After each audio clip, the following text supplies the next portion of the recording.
I got some important information for y'all. There's no better place to win cash while watching sports than PrizePicks. Football season is here and basketball season is here, so there's absolutely no better time to join. It's super easy to use. To create a lineup, all you got to do, select a few player stats, pick more or less. That's literally it. PrizePicks is available in more than 40 states, including California, Texas, my home state, and Georgia. But my favorite thing, PrizePicks is going to give you $50 in lineups when you make your first $5 lineup. What's that mean? Win or lose, you get $50 in lineups for free. Just download the app and use promo code Speakeasy today. $5 gets you $50 in lineups. PrizePicks, it's good to be right. Hey. Ladies and gentlemen, welcome into the Speakeasy, sophisticated sports talk with the best in the game. I'm the large human being behind the bar, nicknamed Care Bear, Kieran Anthony Hickey Simple, and I'm joined here with two gentlemen who played in the National Football League, who are here to critique players who currently play in the National Football League. Starting off with the creator of this show, a man wearing glasses that are not prescription and a colored shirt, and I have no sweater. What do you call that? I don't know. It's a sweater. It's a sweater. Whatever it is. I have no clue what is that. Magenta.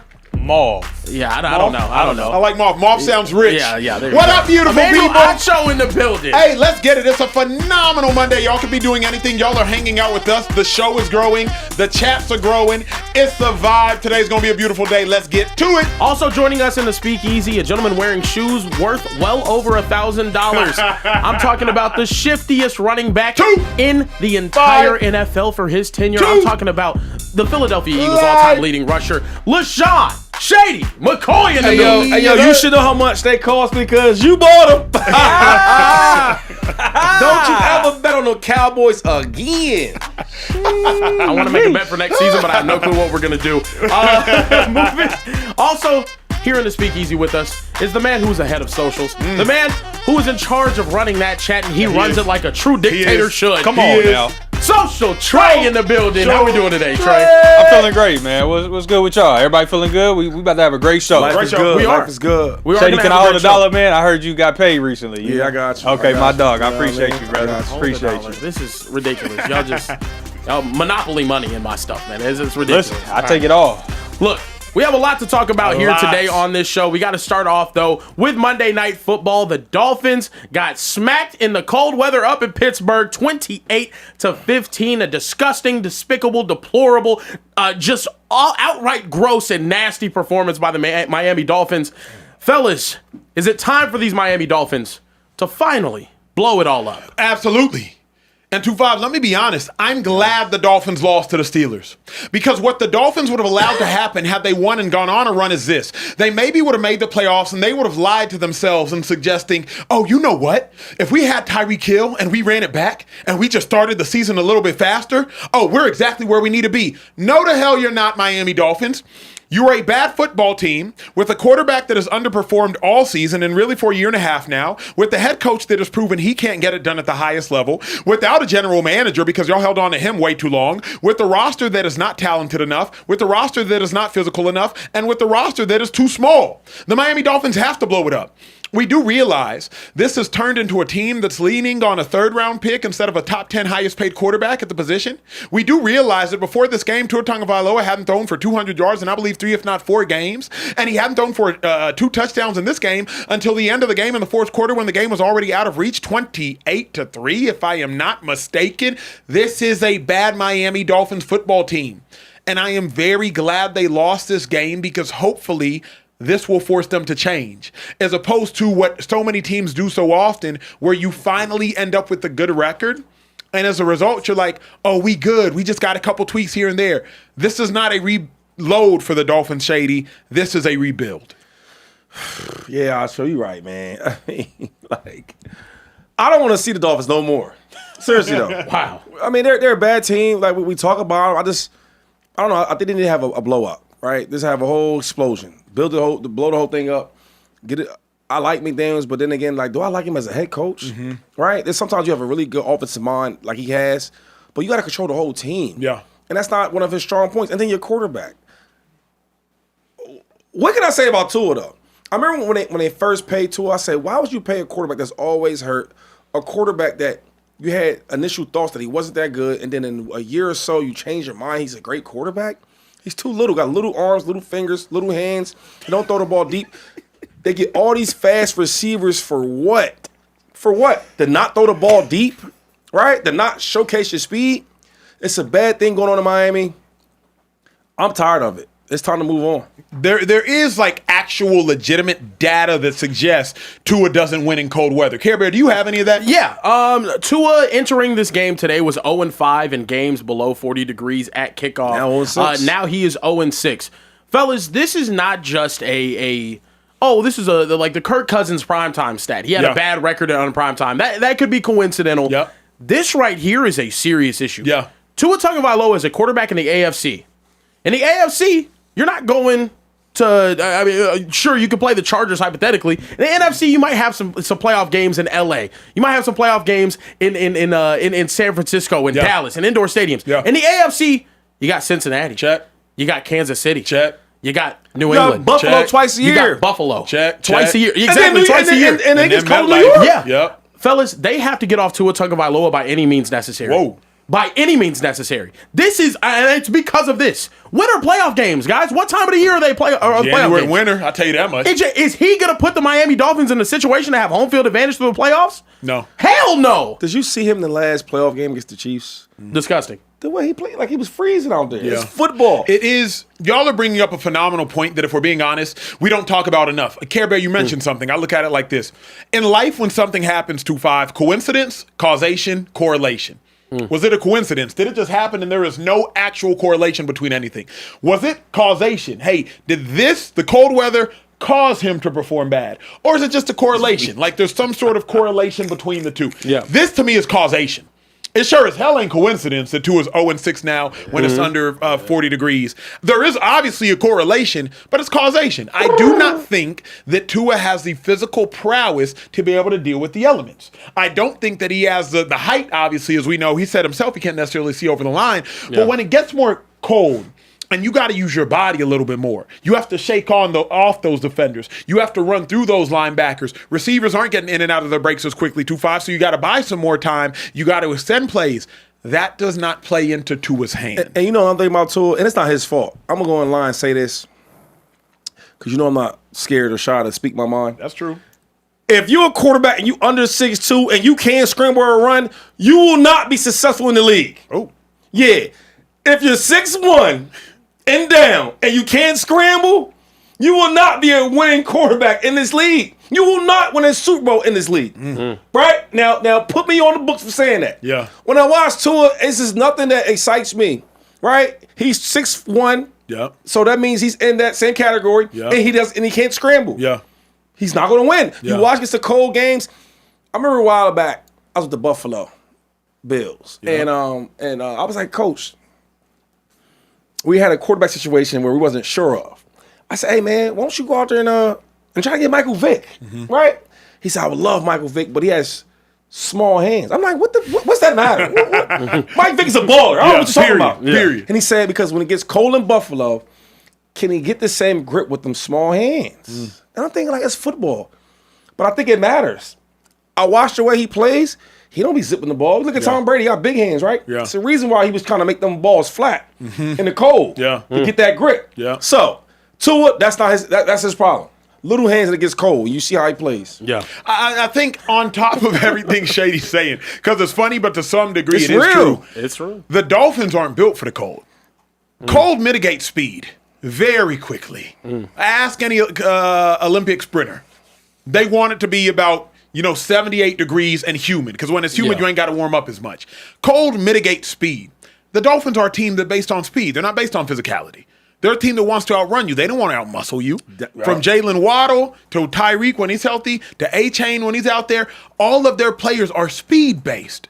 And so once the cold gets there, what you going to do? Even defensively, the linebackers are small and fast. Jordan Brooks, everywhere. Probably top 10 in the NFL in tackles. He's not an overly big physical kind of guy. And so they're a small, fast team. What up, 2-5? You know what? That's a great point. Because I thought it was me.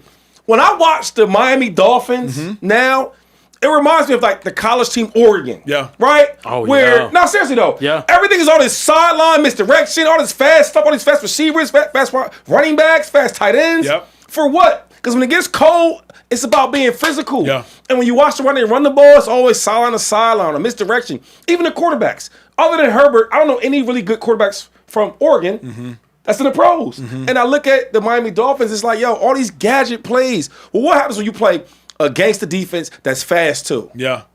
Yeah. That's why they look like this, though. You know what's fascinating? All the receivers is like, and listen, Tyreek Hill, he's a different player, so I'm not even talking about him. But everybody's small. The running back is little as hell. Not this fast. The other wide receiver, they fast. Everything is a speed. What about playing football? Yeah. Size, physical, strength. Yeah. Running routes. Like, none of that matters to the Ducks. They remind me of the NFL Oregon Ducks. You know the problem, bro, is I feel like Mike McDaniel forgot the most important ingredient when he left Shanahan. Care Bear, you might have done this because I know you be grilling, you be cooking. You ever gone to a restaurant, right? Wait, I ain't the only one that cook. Okay. So run that back. I'm the best cook at Speakeasy, though. Shady and Care Bear, I know y'all might get this because y'all be cooking. There we go. Hey, have you ever gone to a restaurant, tasted something and been like, yo, I got to go back to the crib and make this? Yeah. Right? That's me. That's me. Bet. Yeah. And when you go back to the crib and you try to make it, you might have forgot either one or two ingredients. All of a sudden, you're like, why did I like that turn out the same way? That's what Mike McDaniel did with the Dolphins. He took the trickeration. Yeah. He took the timing. He took the playing on time that Kyle Shanahan had in San Fran. He forgot the physicality.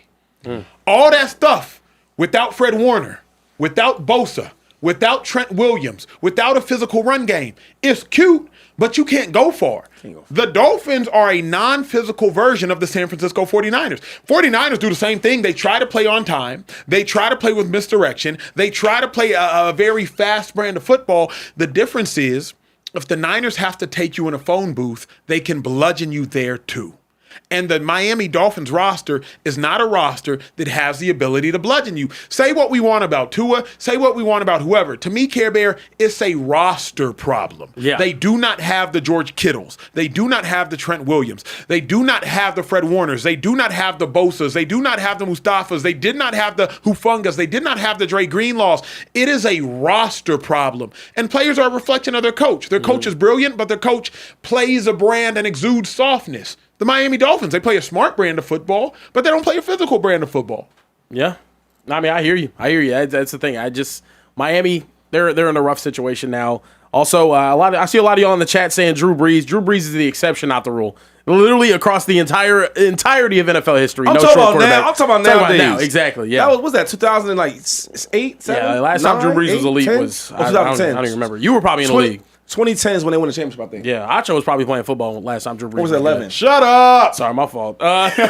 Name me somebody else, though. Nowadays. But to Shady's point, like, 2009 is a different era of football. It's different. Yeah. First off, defense is different. Defenses now have linebackers that are 228 to 232 instead of 238 to 245. Yeah, sure. Yeah. Right? So linebackers can now run. Safeties can be corners. Like what Drew Brees was doing in 2009 when he won his Super Bowl, it's a completely different era. You're talking about nowadays. Correct. Yeah. Like it's a way different era. The game is faster. It moves even faster now than it did back then. Even like nowadays, like I don't see teams just can run the ball great, don't really throw the ball that well with a good defense. They not winning championships no more. Yeah. Nowadays you need the quarterbacks to play that role. You need offense to play that role. Think about it. They say great defense wins championships. Yeah.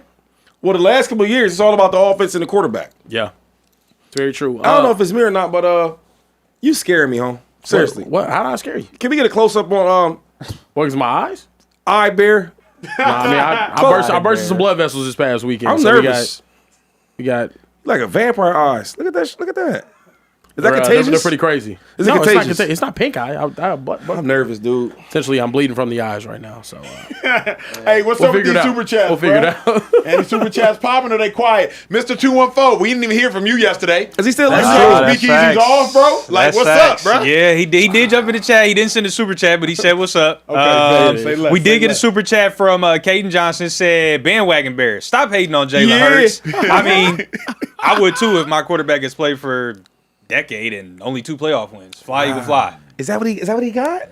Decade Bear. Is that what it is? Decade. Wow. I mean, yeah. We're gonna. I don't know what we're gonna do.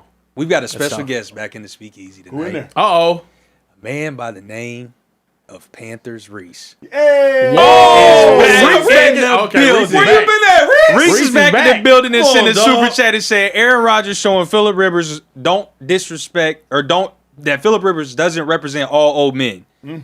Washington a beast. Rodgers got a chance for one last Super Bowl run. Ooh, let's go there then. Let's talk about it. Let's talk Let's about talk it. about it. Is it really worth the conversation? I think it is. I mean, Aaron Rodgers at his best, like MVP Aaron Rodgers. Like 40-some touchdowns and 6 picks Aaron Rodgers. Yeah, better. 48 touchdowns, 5 picks. You know what I'm saying? He was amazing. He's only even seen the Super Bowl once. Like, what's this place? Okay. Oh, I'll be here again. No, you won't be here again. So before we talk about the old man play, because he's playing solid right now. That's crazy. But to say that that sounds crazy. I will say, can we say this? This is probably Aaron Rodgers' best chance at a Super Bowl in the last 5 years because of the path. Even when Aaron Rodgers was at his best with the Packers, which was phenomenal, Tom Brady was still there. With Antonio Brown, with Rob Gronkowski, with Mike Evans, with Chris Godwin. This is crazy. Now Aaron Rodgers This is wild. is in an AFC, and Aaron Rodgers will probably have more playoff wins than all of the other 6 AFC quarterbacks in the playoffs combined. What does that get you? Assuming Aaron What does that Rodgers get you? it gets you veteran experience, it gets you what to do in the clutch, and it gets you how to lead your team down the field in a close ball game. Because Aaron Rodgers, I believe he's 11-10 in the playoffs. That's more playoff wins than Justin Herbert, plus Drake May, plus Bo Nix. Who am I missing? Plus Josh Allen, want to mention him? plus Josh, include Josh. I think Josh has 5. I'm Plus setting you Trevor up. Lawrence. I'm setting you up. So right now, all this experience, Yep. is he playing the quarterback position better than Josh Allen? No, of course not. Of course not. Of course Is he not. playing the quarterback position better than Drake May? No, but the playoffs is a different season, and you know that. Dog. It's a different season, and you know that. Yeah, that's true, right? That is true. But what does your eyes tell you? What does your eyes tell you? Let's not overthink this. But Shady, you do always talk about resume. It's okay. Yes, he does. Yeah, resumes matter, but the dude is 40. And he looks like it. He's Today, 41. today he didn't. Oh my God. He played the Dolphins. I can come out of retirement right now he's and go 42. for 50 yards right now. Yeah, Right it's the now. Dolphins? Right now. Come 50? on, yo. Dog. But Shady, And I'm out of shape. But let's be honest, bro. Let's be honest. Aaron Rodgers is capable of doing today what he did today in the playoffs. A measly 200 yards, 2 touchdowns. Like, That Shady, that's not efficient, asking though? for a lot. That bro. efficient though. He was 14 of 15 at halftime with like 166 Yo, yards. this team, Go ahead. they're 8-6. Yep. Right? They're in one of the worst divisions in football right now. And we sit here like, let's not do that. It's, you know what I learned about this thing on speaking like on people and all this. Yep. You can be honest and be okay. Is Aaron Rodgers a great player? Absolutely. Is he still super, super great today? No, he's not. And that's okay. We talking about if Aaron Rodgers can win a Super Bowl. Yeah. Wait, what the Off, fuck? What? off of a win over the What are we Dolphins, talking man. about? No. No, but Like a ring on a finger? but here is a fair conversation to have. Oh my God. I do believe it's done. his easiest path. That is objective. Like that's objective. We can and breathe Yeah. heavy all we want, but what we can say is Drake May, Bo Nix, Justin Herbert, Trevor Lawrence, C.J. Stroud, Phillip Rivers or Anthony Richardson, and Josh Allen is an easier path than Tom Brady. Right. And you don't think them young boys is like, woo, woo. Damn, we got to see this Aaron Rodgers for the Steelers. Thank God we're going to see Aaron Rodgers for the Green Bay Packers. They not saying that? They not saying that? They back home and eating dinner for Thanksgiving like, woo, thank God we got Aaron Rodgers for the Steelers. Because Aaron Rodgers for Green Bay was unstoppable. Sure. They not saying, okay. Sure. But Yeah. you also have to say this. Aaron Rodgers is probably saying, thank God I have Bo Nix. Because that's much better than having you beat Aaron Rodgers. So you know, thank God I have Bo Nix and Tom Brady. Thank God I have Drake May. Aaron Rodgers also has to be saying, oh, thank God I don't have Matthew Stafford. You know what? So this is why I hate, and I guess I did it for my quarterback, so I had to like play this game and do it for everybody else. Yep. I hate making wins a quarterback type of stat. Break it down. Because Aaron Rodgers is not playing against Bo Nix. Aaron Rodgers is not playing against these other quarterbacks. He's not playing against C.J. Stroud. But you know the hell who he's playing against? The Texans defense. Yeah. And the Texans defense could probably beat the Steelers without no offense. Sure. They can run the ball every time. And another thing, he's going to be, if you watch Aaron Rodgers now, because these last 2 games he looked really, really good. But I noticed when he gets hit, because he's 40. Yeah. If I was 40 and I was old, I would feel the same. If you get hit, you put that in your head, like, oh, I don't get hit again. Yeah. Right. Tom Brady says, as great as he is, I watch when he get hit compared to when he don't get hit, he's a different quarterback. Yeah. All I'm saying is, it's not quarterback versus quarterback. Sure, I agree with that. When Aaron Rodgers steps up there and he plays against that Texans defense. Yeah. Or who else is against on defense for the AC? Chargers is nice too. No. Broncos? The Oh! But here's what it is. What is it? It's not quarterback versus quarterback, but it's, okay, how much pressure is Bo Nix going to put on me to score? That is what it is. So it's not Aaron Rodgers and going up against Bo Nix. But what Aaron Rodgers is saying is, if the Broncos jump out to an early 21 skunk lead, it's game. But I trust Mike Tomlin to be able to control Bo Nix. If they're going to lose 21-14, lose 21-7. I trust Mike Tomlin to be able to control Bo Nix or control Trevor Lawrence or control Justin Herbert. Yeah. Just keep it in shooting distance. You can control them so much. So when they get to the playoffs, I want you to have a controlled bet. And we going to bet, I don't care who they play. I'm going to guarantee you, whatever that point spread is, I'm taking it. Yeah, I'm going to be honest with you, Acho. I don't trust Mike Tomlin at this point whenever it comes to the playoffs to do anything. Not defensively? I'm sorry. I like in the Not playoffs, defensively. I like Mike Tomlin. Hold up now. I like Mike Tomlin, too. Come playoff time, they're a no-show. Also, 16 days ago, we watched this Steelers team play against the Bills. They got smacked at home, ran off the field. Fans stayed afterwards just to chant fire Mike Tomlin. Yeah. Like, they have no shot at the Super Bowl. I would love it if Aaron Rodgers did just turn back that clock and go on a spectacular run. Is it going to happen, though? No, this is not movies. This is not a fairy tale. It's not Disney World. It's not Disney World. I don't think y'all are giving enough credit. Shady should be more than anyone, but to how the lights get so bright that come playoff time, you've seen it from Justin Herbert. Come playoff time, the most talented of quarterbacks in their first appearance, they freak out. Justin Herbert threw 4 picks last year to the Texans. Yeah. Justin Herbert's not a 4-pick quarterback, but in the playoffs, freaks out. Justin Herbert versus the Chargers, his second year in the league, if I'm not mistaken, had a 28-0 lead or something like that. But after second half and adjustments, Doug Peterson and the Jags got crazy with Trevor Lawrence. So I don't think y'all are giving enough credit to the fact that Aaron Rodgers is going to get to the playoffs, assuming they do get there, and he's not going to flinch. Yeah. Herbert, boom, boom. Boom, boom. Drake May, boom, boom, boom, boom. Bo Nix, boom, boom, boom, boom. Rodgers is just. But this the thing, though, and he's not going to play super, like, bright in the big lights nowadays at this age, is he?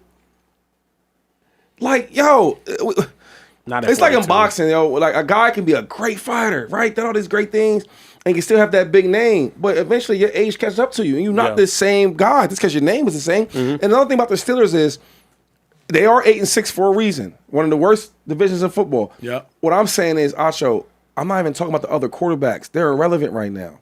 Drake May, I'm not talking about him. I'm not talking about Bo Nix. I'm not talking about C.J. Stroud. But what I am talking about is that defense that they have over there. Where, you know what?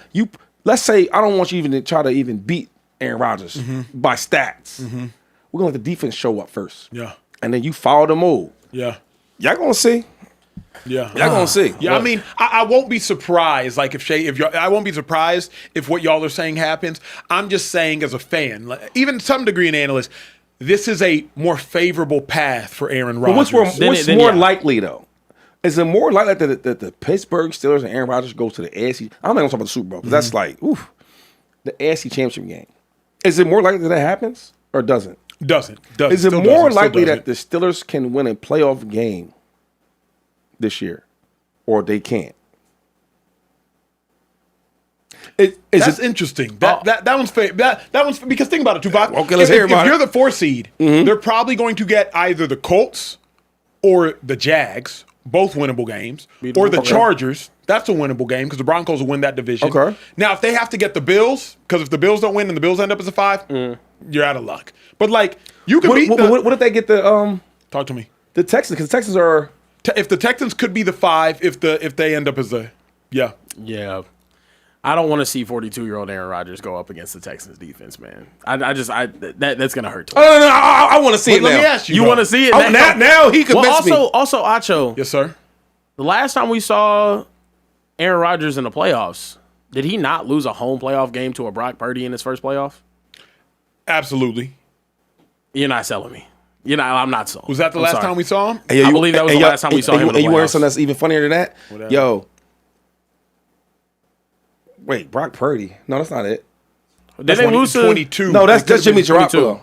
No. That was the year that Purdy and them went to the Super Bowl in Vegas against the Chiefs. I gotta look that up. I gotta look that up. I don't know. I don't know. It might have been not. Was it not? Jimmy G. Come on, factual bear. my Get fault. your facts right, factual bear. Jimmy G. Oh, that's what I say. Well, let's substitute no. Jimmy G in the playoff game But against real quick, Rodgers. that's why I was trying to say it's not about the quarterbacks. He keeps saying the quarter. Yeah. Jimmy G threw for 80 yards that game. Damn. They ran for like 200-something yards. Yeah. Right? Yeah, that's true. Defense had him in the box. got busy on him. Yeah. That's what I'm saying. So I don't want to. It's like quarterback versus quarterback. It's like, That's well. We They got to missed talk the about playoffs that. We got a this super chat, huh? Super chat. Well, listen, we do She's got a some- super freak. Super freak. We do have some more super chats. So, $50 super chat from 214, Mr. Oh. DFW. My boy, You called him out. What up, 214? He got some words for you. He said, Acho, put some respect on my super chats. Oh. I did one yesterday. I called them Eliminated Bear. I got receipts. He said, Sunday, 12/28. Yeah. I turned 46. Speakeasy, I'm locked in every show. Y'all got to turn up with me. I started the Bear call. Did he? Listen. Did he? I don't know if he started about it. that. I can't I don't know remember. if he started that. 214. That's my boy. Yeah, I rock He with might- he 214 might for sure. have, but I And he don't- said I he don't think turning he did. 46 in a couple weeks. I feel like I know. There we go. Oh, he act like he's Happy 24. But yo, birthday. I feel like I know you though, dog. Yeah, facts. He Do I know you? he feel like a homie for sure. 46. What did he say? He said he's gonna be 46. Hey, we might be getting Patrick Queen in the Speakeasy. Shout out, you never know. We might be getting Patrick Queen. Rome, just stand by. Care Bear, keep it moving for now because you never know in the Speakeasy. They in a locker room. They lit. They turn. You never know how it goes down. This is Real Life TV. What happened, Trey? I do got one more from our resident comedian, Tall Up 340. He said 340. He said, Bloodshot Bear. Bloodshot Bear is crazy. Bloodshot Bear. But yo, why Bloodshot Bear. Texas Bear got the Bloodshot Texas Bear. stuff on though? I can't rap my Texas stuff. He rocks Texas through and I through. rap with At Texas. least he's loyal Nah, dog. 25-8, I rap Texas, bro. there. Bloodshot. Come on now. Bloodshot Yeah, no, the Bear. eyes are messed Texas up. Bear. Yeah, They said, and then listen, Victor Diaz said, "Damn, it messed up my first super chat. But if Bo Nix plays the Steelers like he did the Packers, the Steelers don't stand a chance." Then the last one I got, Joshua Snyder said, "Shoe buying Bear, love the show." Shoe buying Bears. Aaron was cooking today. The Steelers might get one playoff win, No. and I think that's all I got. For I really bet everything that I have that the Steelers don't win a playoff game this year. Hey, you know what I'm with you, saying? Bear. Betting Bear, let's bet it. How come our show been getting so many shots lately? Oh, yeah, they been sending. Listen, heavy I is the hope head y'all that wears know- the crown. Watching this show, y'all causing chaos. Yeah, Nightcap done came at us. yeah, All the smoke done came at us. yeah. And now current athletes firing shots. Go ahead, Care Bear. Look, Shady, you in some shit, brother. Okay? Caleb Williams reposted a TikTok of LaShawn Shady McCoy last week saying that, you know, he favored Shedeur Sanders over Caleb Williams. And I want to go ahead and take a look at this video. I want you guys to go ahead and watch Caleb the TikTok reposted that TikTok that Caleb reposted on TikTok. what do you If do? we can pull that up. Let's go ahead and show that So video. he reposted this on Shedeur TikTok. Sanders is a number I think you one. better kill it right now, to be honest. I don't see Caleb playing like this. I see Caleb playing off script, running the ball great, I don't see him playing like this. Yo, Shedeur is doing this in his second. Shut up, bitch. That's funny. And Caleb went on to dice up the Cleveland Browns. Yeah, that's nice. I mean, man. that was a pretty funny video right there. Fellas, y'all think Shady being a little too harsh on Caleb Williams? Absolutely. And you know, in Shady's defense, all last year when I was being hypercritical of Caleb, Shady was like, Acho, chill. He's a rookie. Chill. He's a rookie. Chill. He's a rookie. So I'm not one of these people that's going to try to paint Shady in a bad light. Like, Shady had been coming to the defense of Caleb Williams for 7 days a week. However, I will say this now, 2-5. Caleb Williams has shown you both growth. He has his team is the number one seed in his division. He's got 10 wins. I think he has 3,200 yards. No Bears passer has ever thrown for over 4,000. He has some dominant wins. They dominated the Philadelphia Eagles. They dominated again on Sunday. Like, I do think at this junction in time, you should be putting more respect, not just on Caleb's talent, but on Caleb's game overall. Yeah. Well, I've been defending Caleb since all last year. Everybody's bashing him. I was behind him. He's a rookie. But, and I got a lot of respect for Caleb. He texted me today about he's making a joke that I was wrong and all. We was texting. That's cool. But my thing is, and like I told him, I'm waiting for that USC number 13 Caleb. He said it's on the way. But my thing is, if I'm looking at him the way he's playing, he's making some great plays, right? They are led by the offensive run game. Yep. Both of the running backs be getting like 20-some carries a game, which you don't see teams do that. Yep. The defense is taking the ball away at a high clip, the highest clip in the NFL right now. Yep. And I think Caleb is, doing his thing. But when I was looking at the Shedeur, I was like, man, this kid Shedeur is doing these type of things in his second start as an NFL rookie. That's hard as hell to do. And I watched Caleb in his first couple of games, it didn't look like that. Right? So Caleb, he's playing well. I mean, I guess I was wrong. I'll take that. But I got to see Caleb develop more, though. Right? Because Joshua wants to tell me all these crazy passes and all that, which is nice to have in your bag, right? But you got to play on script sometimes. You got to be disciplined. Yeah. Right? You got to be efficient. And sometimes running out to the sideline, making a spectacular play, don't always work because that's not coachable. Mm-hmm. So we're going to see how it unfolds. I hope it does. I like Caleb.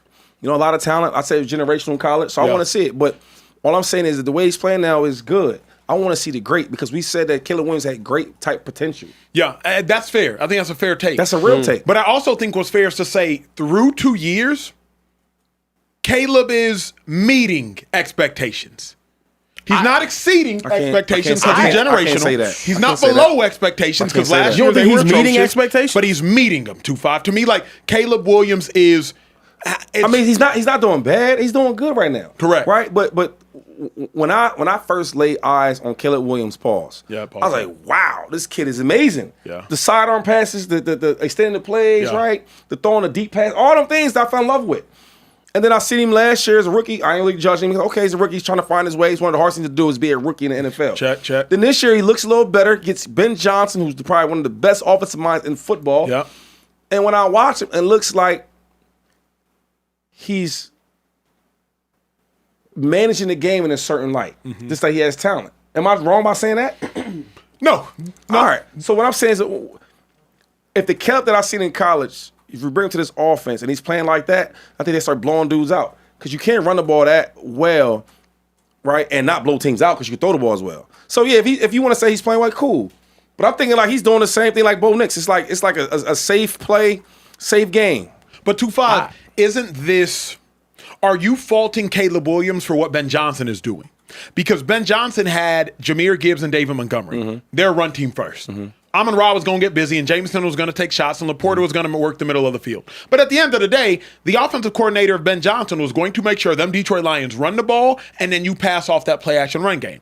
The Chicago Bears are doing the same thing on steroids, but it's Caleb Williams' first year in the system. Mm-hmm. So wouldn't you say, given it's his first year with the new OC, given this is Ben Johnson's MO anyway, that like Caleb is doing what any second – yes, I'll put it like this. You were too easy on first-year Caleb Williams, and I feel like you too hard on second-year Caleb Williams. Well, what I'm saying is like – so his first year I was easy on him because he's a rookie. Yeah. Then his second year I'm like, okay, he's getting better.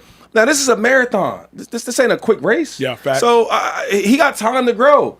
Like the difference between me and I feel like y'all and people out there is you want me to crown somebody right away, and I don't live like that. Right? I don't live like that. You got to earn everything. So, yes, he is getting better. If you want me to say that right now he's arrived, I can't say that. I can't say the only quarterback I think arrived in that draft class, the quarterbacks, is probably Jayden. And is Drake made in that class? Yeah.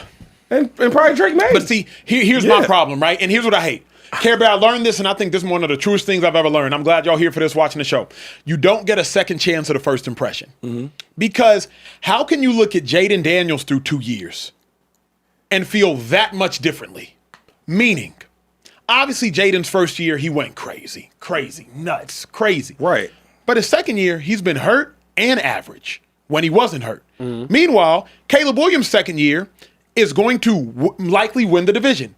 Jayden in his last year, he didn't win the division, but even still, he won 10 games. I think Caleb's about to win 10 games. So we'll see what Caleb does in the playoffs. So hold on. So I just want to make sure we're clear. Yep. So you telling me at this point right now that Caleb is better than Jayden? No, I did not say that. Okay. But okay, let me. I just want to get it right. Yep, get it right. So you're not saying that. Yeah, Are you saying that right now today in the second year, both of the second years, that Caleb Williams his career is better than Jayden Daniels?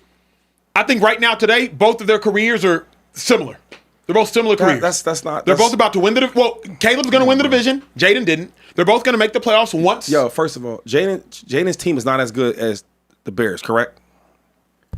Oh, I won't talk no more if you say it is. I'm just saying. Whose team is better? You have Scary Terry. Whose team is better? You had Zach Ertz. Better offensive line. Better options on offense. Better defense. What are we talking about? I'm saying the Commanders weren't as good a team. Okay, but he took that sorry team to the NFC Championship game, and then the Lions that you talking about, he whooped the Lions on the road. But here's what I will also say, Shady. It's the Bears were a 4-win team last year. The Bears didn't get Rob Gronkowski and Travis Kelce in their prime. This is a Bears team with Monangai at running back. We're not exactly sure who he is. DeAndre Swift, shout out to him. It's a Pro Bowl running back that's nice. Monangai? No. Oh, Swift. Yeah, Swift's a nice running back. Yeah. But Swift isn't going to get you 13 wins by himself. DJ Moore was there with Justin Fields. Roma doing we're not, the Bears aren't, it's not as though the Bears have a top 3 roster. The Bears are a good team. The Bears are the Bears are one of the better teams around the league because of on all phases. But why? Offensive line is because of coaching, Shady. But time out. Nashawn Wright, Kevin Byard's like 31 or 32. Wait, before they even got there though, they got all these pieces for Caleb. Yep. Okay, so you telling me if we do a check mark, who offensive line is better out of the Bears or the Commanders?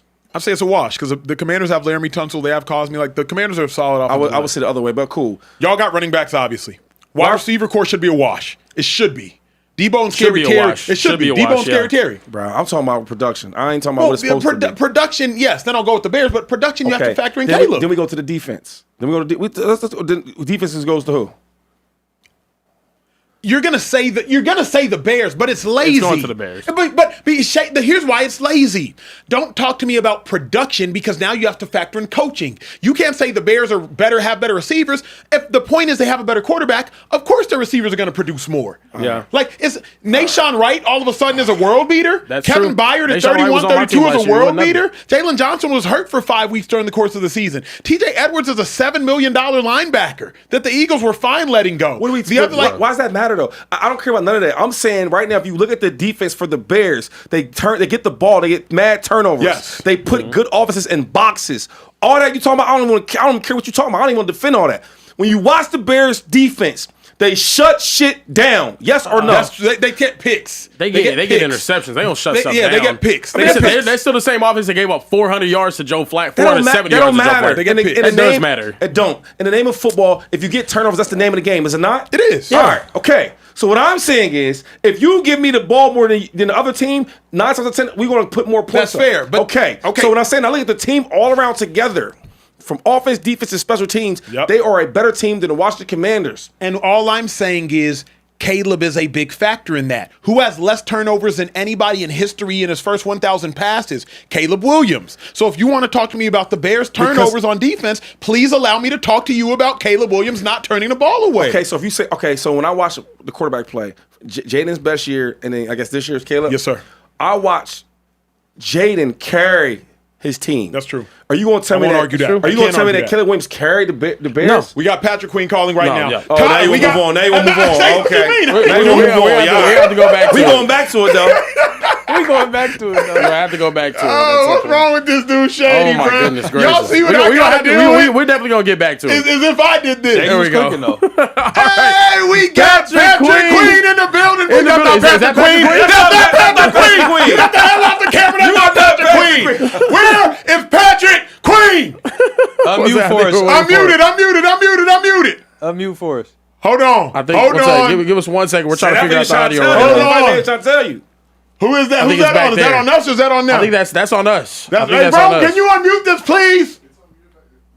1 second. Hold on. We're going to have to hang up and call back. We're going to have to figure out the audio issues right now. Hey, we calling you back, P. We calling you back. You do not let go of that phone. I swear I know where you live. You do not let go of that phone. Hey, end it and call right back. End it and call right back. Oh, here we go. Hold on. Yeah, don't hit it yet. Hold on. I heard audio. There we go. Yeah, Hey, cross the camera. Cross the camera. Round of applause for Patrick Queen, please. Round of applause for Patrick Queen, please. Oh, we good? We good? Yeah, we good now. Okay. Hey, that's how you shut stuff down, bruh.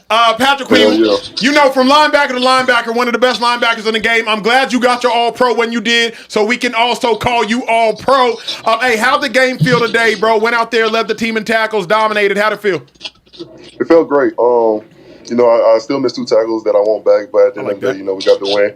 we did good things on defense. We kind of building momentum right now. Did better in the run game, did better in the pass game. So we just got to keep building on this right now.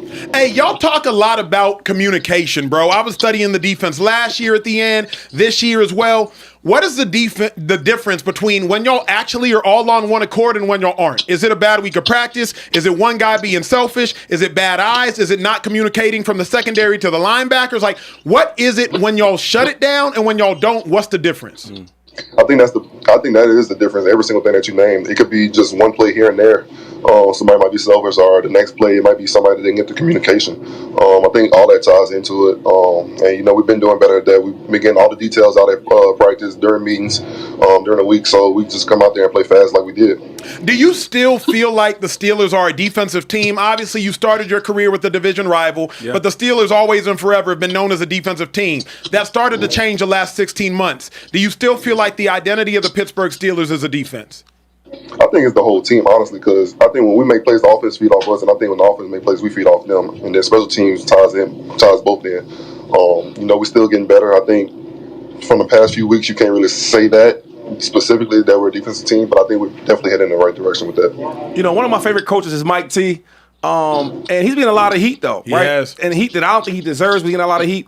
And he said something about you. He said, when you with the Ravens, he said, you know what, you belong to be a Steeler. Yeah. Just talk about Mike Tomlin, your relationship, and what type of coach he is to the Steelers. Yeah, he's a good dude, man. Every single day he's telling me we got to communicate, we got to be on the same page. If I don't like something, let him know. Anything that I see during the game, be talking to him, let him know. He comes check with me every single time after every single drive. But just the man he is, like every single day he checks on people, mentally, physically, every single thing that you could think of as more like a dad, every single day he brings that good energy. He always positive every single week. Even when we had those bad couple of weeks, he was positive, just nothing but positive messages. So, it's a guy that we all care about, we all want to play for. I think last week, our Buffalo week was some bullshit. I think they definitely took it too far with that. But we got our coach back at the end of the day, and we're gonna play for him. I want to ask you this though. So the offense is the offense. I want to get into that.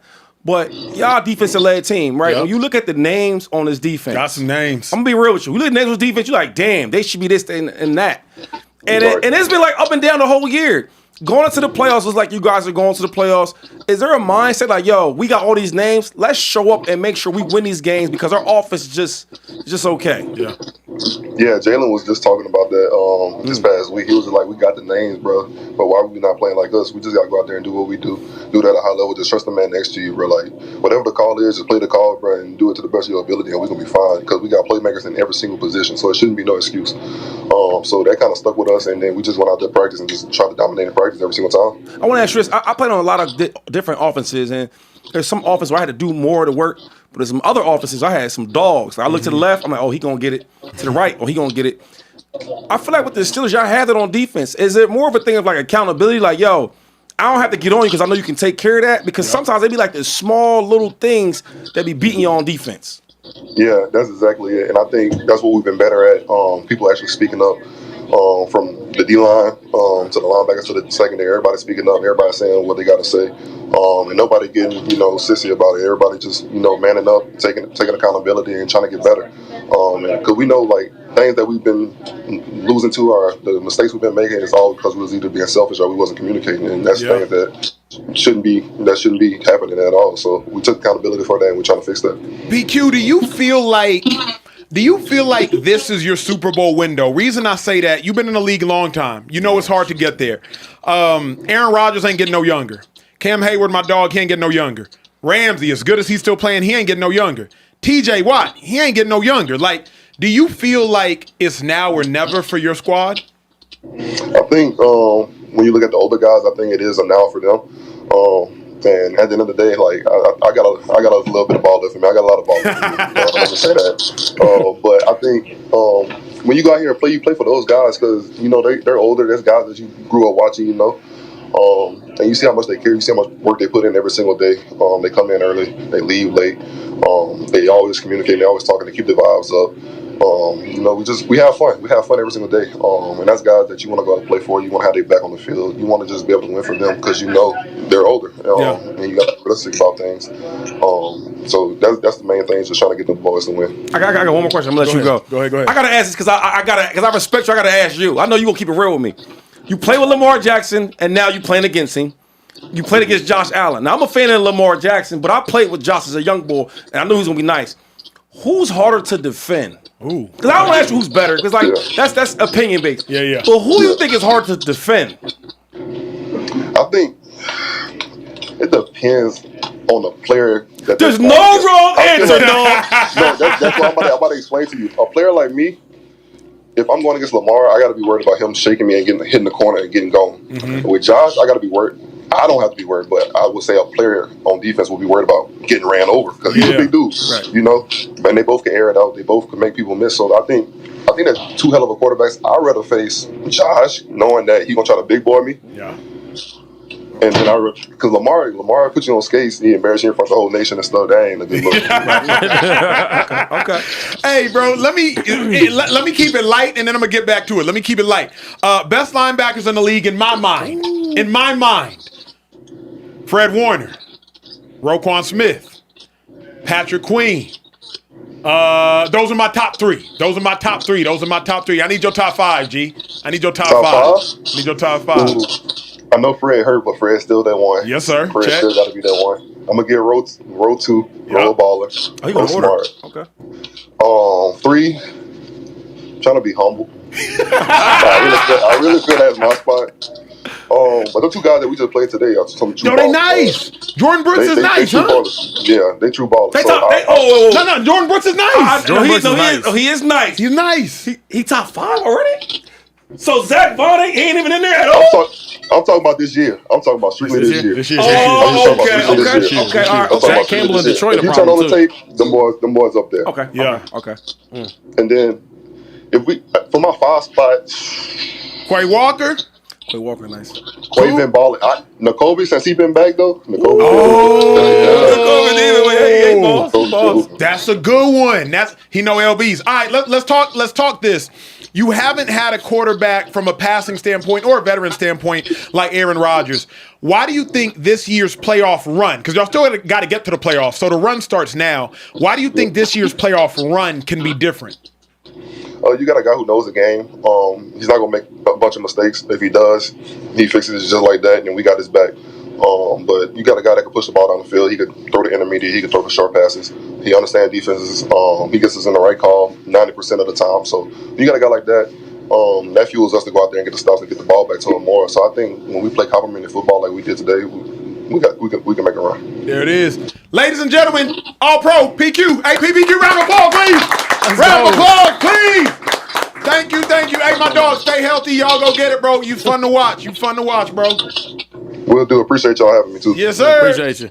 That is Patrick Queen. You never know who you gonna get in the Speakeasy. I love the humility, though, too. He's like, I want to be humble, but that third spot, that's me. That's me. Care Bear, where we at, G? Look, actually, we got to revisit this Caleb Williams conversation. We need to because Shady was cooking. I'll say this, though. I think the conversation y'all were having was actually a part of the problem whenever we're judging Caleb Williams. Uh-oh. We hold him to the same standard that changes every single year. Mm-hmm. Last year, Jayden Daniels overly exceeds expectations for a second overall quarterback. This year, Drake May being in the MVP conversation a year 2 for a team that wasn't even a playoff team last year is overly exceeding expectations. Caleb Williams is the number 1 pick. You're telling me they won 4 games his first year, and then the next year they're set to win the division and one of the toughest divisions in all of football? In my opinion, that's exceeding expectations. If I told you Caleb Williams in year 2 was going to have the Bears with double-digit amount of wins with 3 games left, and they were in first place in the division, you would have told me, oh my gosh, Caleb Williams changed the franchise.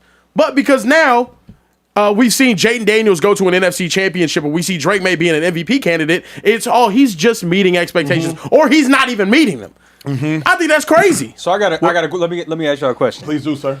Can I respond to him real quick? I think this is gonna lead you in, but let me see. Set me up. Would you say that Jayden Daniels' performance last year was directly correlated to the Commanders' success? Single-handedly, exclusively, absolutely, independently. Okay, cool. Would you say that Drake May's performance this year is directly correlated to the Patriots' success? Not as much, but absolutely. But that Patriots defense goes crazy, but absolutely as well. He got a lot of weapons on offense. Yeah. Would you say that Caleb Williams' performance this year in any form or fashion is as directly correlated to the Bears' success as Drake May or Jayden Daniels? No, I think that'd be unfair. Trey, So- thank you for the alley hoop. Let me just Yeah. So my thing Care Bear is doing, which a lot of people is doing nowadays, is if a quarterback wins, they automatically give it to him. And when you ask a question like that, is he carrying the load? Is he carrying them guys to these wins? And no. But my thing is, that's okay. See, the problem is if I'm not saying that Caleb Williams is playing great and he's the reason why, it's a problem with that. No. They're winning games. He's playing well. The team is playing really great. And that's what it is. Yeah. When I look at them other guys, right? Like we talked about Jayden last year, he was carrying the load. Yeah, facts. Carrying the load. And that's nothing wrong to say about that. And even Drake May right now, it's the reason why he's number 1 or number 2 or maybe number 3 for MVP of the league. Yeah. And it's only in his second year. Yeah. He's carrying the load. Yeah. If I ask you right now, Care Bear or Picket Bear, to pick these quarterbacks in order, if I'm saying right now in that draft class, just give me the top 3 guys in order, how would you rank them? Caleb's in the top 3. Yeah. For sure. Well, we're at in tier 3. I take him behind Drake May. I take him over Jayden. I take him over Jayden Daniels that can't stay healthy. Conversation's over. I'm good on it. What, you want a quarterback that can't stay on the field? Bro, this is football. You're going to get injured. I know, and he's getting injured at a higher clip. Somewhere down the line, right? And I'm going to knock on wood, but all these quarterbacks in this class, they're going to get hurt. Football is a guarantee 100% you're going to get hurt. His happened in his second year, and it happened in his fourth or It's fifth not year. one injury, What though. I'm saying is, when a brother is on the field and he's playing, he's healthy, he's capable of taking his team to the NFC Championship game. And he's not getting carried by a great defense or a great running game. It's him putting that work out. Yeah. Okay? Yeah. Drake May, there's going to be a time where he's going to get injured. I don't know when it's going to be. Not going to wood, but it's going to be some time. The brother is like 1 or 2, maybe 3 in an MVP candidate. And I think, and I'm not saying that Caleb can't be better than them guys. They have it's a marathon. Yeah. But I'm saying right now, the body of work that them dudes is putting in, you can't overlook that.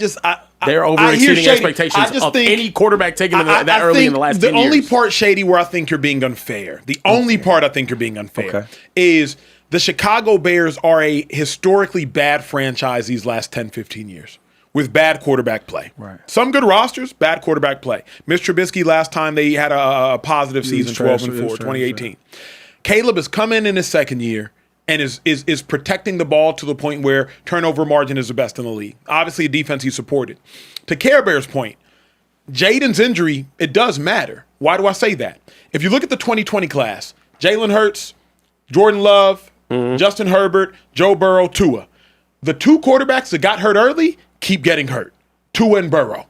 The quarterbacks that didn't get hurt don't get hurt. Herbert, Hurts, and Love. So the ones that got hurt later in the Herbert and them, they get hurt less. So you do have to factor in, yes, there's a 100% injury ratio, but you can't just act like Jayden Daniels. Jayden Daniels has won he's won maybe 13, 14 games out of a plausible 28 at this point in time. 17 last year and 14 this year. And he's won, I think, 13 or 14 games out of a plausible 28 games he could have won. 14. Mind you, Caleb has probably won 14 games out of a plausible 28 that he could have won. Yeah. It looks different, Shady, but I keep saying we're gonna keep bringing up these wins. As that quarterbacks. matters to me. That don't matter to me though, because I watch quarterbacks that lead by everything else but them. My man Trey, right? He stepped off the social and gave us some real love and gave us what he really felt. And what he said was, he asked you and you answered him first. Yep. Right? Second Bear was second. You was first. He said, Acho, the correlation of him actually leading his team, you said yes. Yeah. Right. So when you talk about these wins and losses and all that, he's the reason why they winning. Yeah. When they were winning, absolutely. That's what I'm saying. And that matters. Yeah. I'm not taking nothing away from Caleb Williams. I think he's good. I think he's generational talent. Before the draft, I said, he's the best one cleared this day. Easy. But when I get to him now in the second year, and it's still a lot of time left, I'm saying them other 2 quarterbacks are leading their teams. Not by no fancy offensive coordinator, no fancy running game, or no stingy defense. No. Out there, straight slinging the ball, balling. Yeah. Right? That's what I'm saying. Yeah, that's Caleb can catch them boys. But right now, today, I'm feeling what Trey's saying. I don't know what you and I just think it's gonna take time, especially judging the guy a year or 2. Like you said, it's gonna take time to see what he can actually turn into. But also, I think he gets held to that standard because he was in the class last year. Has been by far and away the most productive class of first-round quarterbacks we have had this early in their career I've ever seen. I've ever but seen. that- You but have that's- four but- guys that are all on playoff teams or better. But that's Yeah, what within 2 football years. is. Football, you get judged and graded by your class, right? The running backs in my class, JR class, you might not know who they are. let me- I outdid them dudes. But quarterbacks, right now, today, if you had to pick, you said he'll be third. I'll take him third. He was the most generational. So you see what I'm saying? No, I'll take him second. I'll take him second. taking Sorry. second. Yeah. You think him Over ahead of I'll take him behind Drake May. Can we get to, because Jayden Daniels has officially been announced to be done for the season. Yeah. Care Bear, pull up that breaking news. Yeah. Because I want to speak on this, and I'm glad y'all are here for this, because I need y'all's input in the chat on this. We gave Jayden Daniels a crown entirely too soon. Yeah. And I think that what Shady's saying is a large part of the problem. Availability is the most important ability. Jayden Daniels in college, many people were worried about his game because of how frail he was built and because he doesn't necessarily protect himself running through places. Go look up Jayden Daniels versus the hit he took against Ole Miss. Do it after the show. We need y'all's views. Watch, subscribe, click the alert button too. With that being said, bruh, I'm taking Drake May ahead of Jayden Daniels. And I don't care that Jayden Daniels has gotten to playoff wins and all this, because we put this crown on this young quarterback after one season. After one season, people were trying to say that Jayden Daniels was a top 7 quarterback in the NFL already. So 2-5, did y'all already show the world that they shut him down? I'll show you. Yeah, Ian Rappaport put it out earlier today that the Commanders decided to shut down Jayden Daniels for the final 3 games, turning his focus to supporting Marcus Mariota. Daniels was reevaluated today, yet not cleared. I think it's the right decision for them to shut him down because, I mean, he's every time he steps out there, it seems like it's a car crash waiting to happen. Shady, I want to know how you feel about this. I think it has less to do with us crowning him early on and whatnot. I think it's more of an unfortunate situation. It does suck, but it is a concern moving forward if he can't stay healthy, because he didn't have injury concerns that badly last season. Now this season, it's shown this is a real problem. Getting hurt, coming back from injury, and then getting hurt again, and then having to be shut down at the end of the season. Dang. It's not like it's just one big injury that kept him out a long period of time. No, he continuously gets hurt out there. Well, God bless our players that I guess can't get healthy. It's football. They're going to get injured. That's how it works. Yeah. Right? He's going to get injured. That's how it works. He'll be all right next year. I think they're doing the right thing by being safe with him. He's probably healthy enough to play, but why not? We're not going where we're a bad team. Let him sit this thing out. And I think next year he'll come back. But this reminds you guys for real quick. Yep. This is how funny football is, though.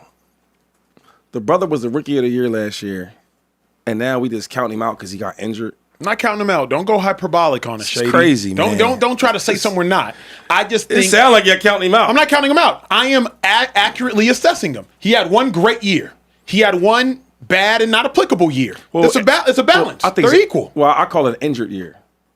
He won 100%. When he close to 100%. When he was there, and he he looked was like two- it, he was though. 2-5 when And he was looked out like there. it. Well, I mean, I'm saying I think he played when he wasn't 100% healthy or 80% healthy. Whose fault is that, Shady? That everybody gets hurt in football. Like Right. you can't pick and choose when you want to critique players accurately. 2-5. Jayden Daniels was 12-5 last year, 2-5 this year. He's 14-10. Drake May's 14-12. Caleb Williams 15-16. So I'm taking Drake, Jayden, then Caleb. Me personally, I know you would. I'm That's why taking I'm Jayden yeah. second. Like I know you personally, would. but like I think you have to accurately assess. Jayden had a great season, had a horrible and injured season. It's a wash.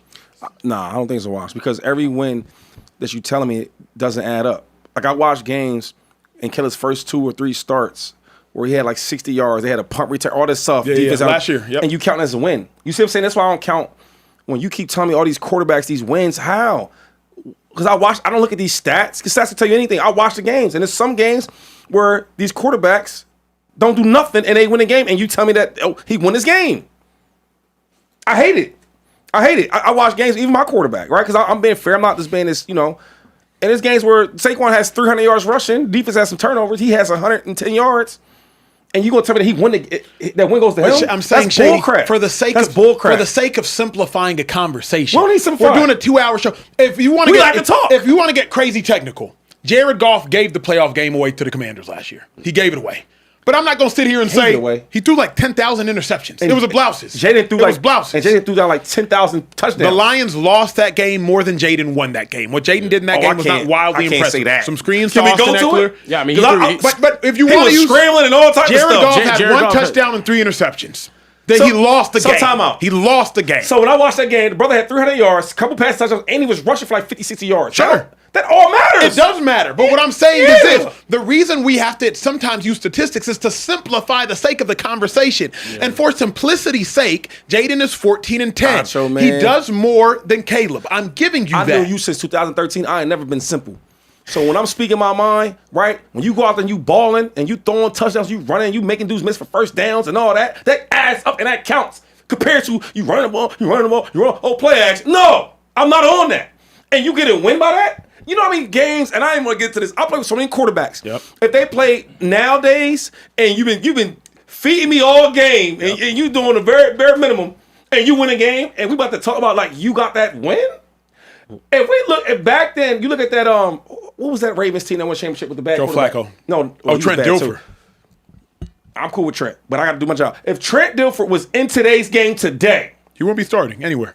if he wasn't starting, Yeah. and they won that little run, I would hear you and Care Bear speak. Well, he got the win. He got the win. What? No. Shady. Jimmy G, when he won that Super Bowl run 2019, Yep. if it was today, we would talk about how Jimmy G carried the Niners. The brother threw for like 200 yards the whole playoffs. It's bullcrap. We got to stop making these wins a quarterback stat. Shady, I'm not doing that exclusively. What I'm saying is this. A guy like Caleb, 21 touchdowns, 6 picks, he's also playing at a solid above average level. A guy like Jayden, we can't just say, well, Jayden had one good rookie season, so he's better than everybody in perpetuity. We have to adjust our information with new data. Let me press you. Who's better? Drake May, Jayden Daniels.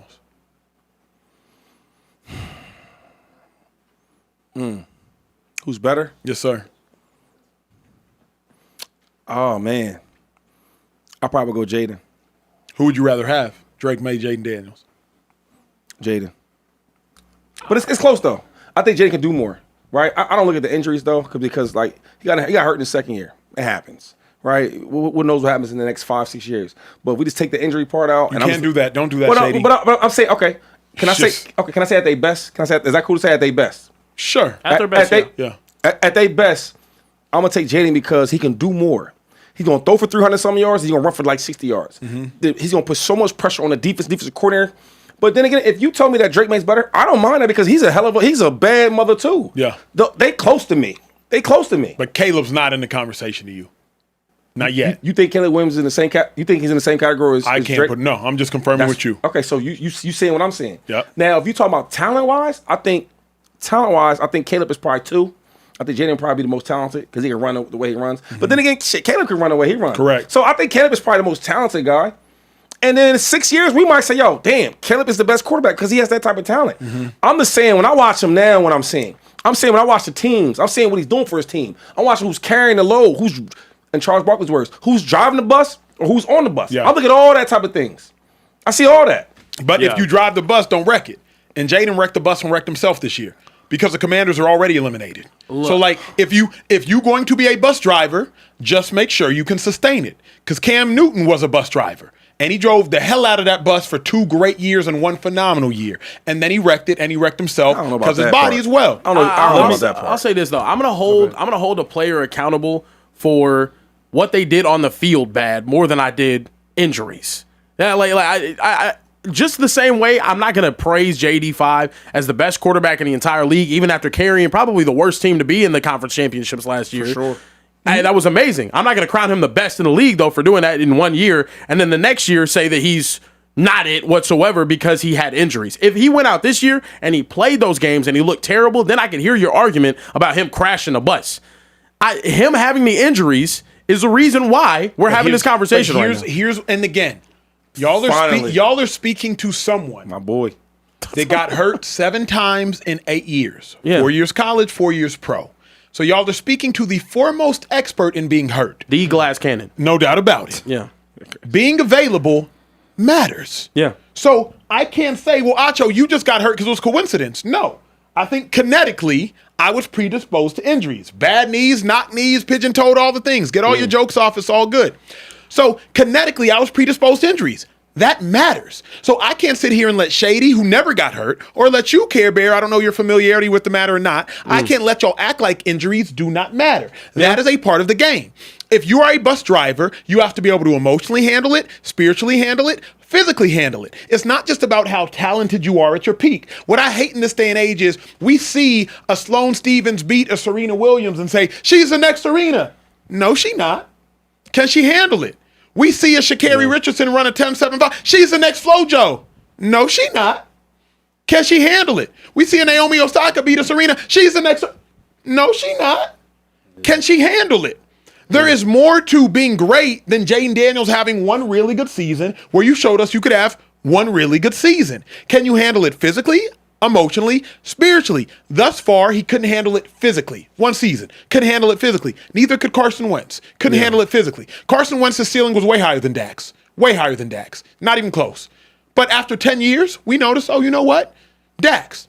So with all that being said, I'm because I got hurt so much, I can speak to this. Being healthy and available is something you have to take into consideration. You have to take it into consideration, and I have to factor that into my assessment. I have to. Let me ask y'all this, because JD's not the first quarterback that He's not. had a crazy first year. We gave him a lot of praise, and then second year he showed us. CJ Stroud did it the year before. Exactly. Literally did it the year before. What do y'all attribute to that? Is it because a lot of people say CJ did a it lot on of people the say field, though. a lot of people say it's game film. We didn't have film on him the rookie year. injured. Didn't know what he could do. How He he was was going to not act. great before the injury, people.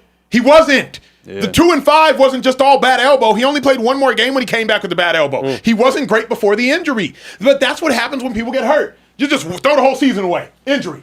Then let's talk about Tank Dell being hurt for CJ Stroud. Let's talk about the offensive line being atrocious for CJ Stroud. We can't do that. Jayden was not great this year prior to injury. He was cool, but losses. Just losses everywhere. Everywhere losses. He was cool. He was cool. Hey, And Jayden is great, mind you. Like, I think Jayden is great. Drake made Jayden for me. I just hate when, like, let's be fair. Let's be honest. Let's be fair. I'm not throwing this whole season out because he was injured. Nah, he was cool. Cool. So he could have gotten better. So you do think he's a young, great quarterback? Yeah, he's phenomenal. Okay. He's freaking phenomenal. Okay. All right. He's Okay. phenomenal. Okay. No, Okay. JD5 is incredible. He's phenomenal. Oh, you think he's incredible too? Yeah. He's phenomenal. How can you not think he's incredible? I don't know. I mean, Objectively incredible. Yeah. we start talking about these wins and losses and all that. He has the most important wins of anybody in that entire class. Yep. If we're talking about wins and losses, I think winning does matter though. It's a stat that's the reason why. But I not give even Jalen winning. Hurts But credit. it's how you win though, because you could be on a team that's just you just ride the wave, and don't mess it up. Jalen Hurts. Wherever you want to name it is. But another side, you can be the reason why y'all win.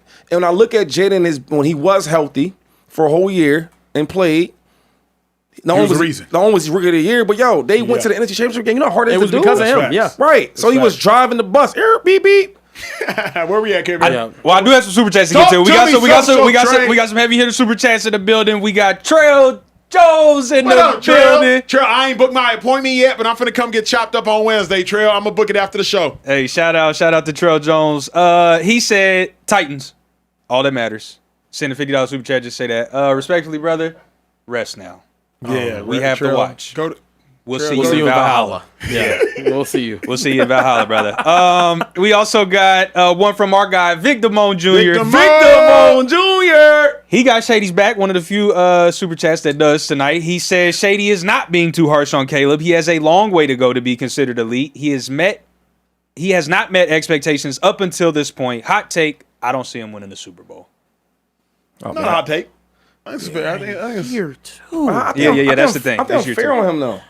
Y'all both just said that he's your third my quarterback. third, yeah. He's your second because of injuries, Yeah. right? That's what I'm saying. Yeah. We got another $50 super chat from Dogs Barkin Brothers. Said the best ability is availability. We had Eber Goofy and Shane Waldron developing Caleb his rookie season. This year, when they asked Caleb to make the play, he's progressively getting better at doing that. Yeah. There's Bear nothing down. wrong with that. You asked Baylor. You also Getting asked better Bears every fans. time. Nothing wrong with that. You also asked Bears fans if he got them some wins out there. They're going to say yes. Caleb won us some games this year, which he has. He has. Yep, for sure. Lift said May and JD5 are balling with a defensive head coach. Caleb Williams is not balling, but with an offensive head coach. To Shady's point, put JD on May or May in that Ben Johnson system. Sheesh. Now let's stop there for a second. I want you to talk about that. Because I don't even play them games, whatever game, but if it's just, you got to respect the super chat. Money matters. Please talk about that. If Drake was in Ben Johnson. No, stop. No. Let's go to Jayden first. The year he was healthy, you put his ass over there with Ben Johnson. Now go. Yeah, Ben would change the system a little bit to utilize Jayden's legs, but it would go. It would go.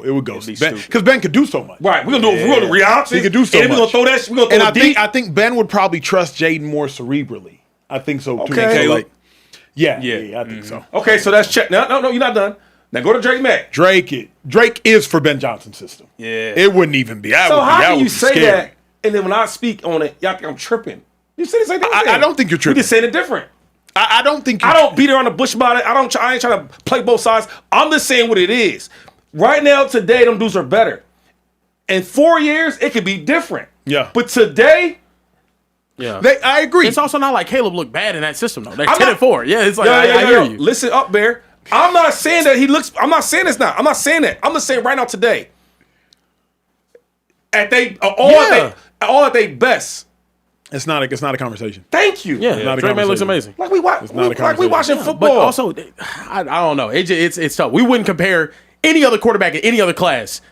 Like we're doing right now with Caleb Williams to these two guys. These two guys are extremely overperforming to a crazy level. Yeah. I could bring up other classes where you have Zach Wilson, Trey Lance. If he's in that class, he's a superstar. We're talking completely differently about Caleb Williams. We ain't talking about that shit. We talking about I understand what we're talking about. We're not doing what ifs. We talking about the draft class this year. I'm saying I think he's We're talking about the generational talent that we said he is, because he is that. Yeah. The guys that wasn't that. Well, nobody thought that. Sure. But nobody thought that Drake Mack was on his level. Nobody thought that Jayden Daniels was on his level, right? He's on the regular improvement scale, though. Yeah. He's on the correct scale for what we've seen normally. We're comparing him to two dudes that have done generational Time out real quick. This is not fancy football. This is real football. Yep. Every player you get graded by your draft class. Are we not? Do we not do that? You're right. Let me put it in context. Did y'all see recently when it was J.J. Watt, I think, Von Miller. Von Miller said if there was a redraft, Cam Newton would go third. It was a class. It would go Von Miller first, like J.J. Watt second, then Cam Newton would go third. Cam responded and said, "Cool.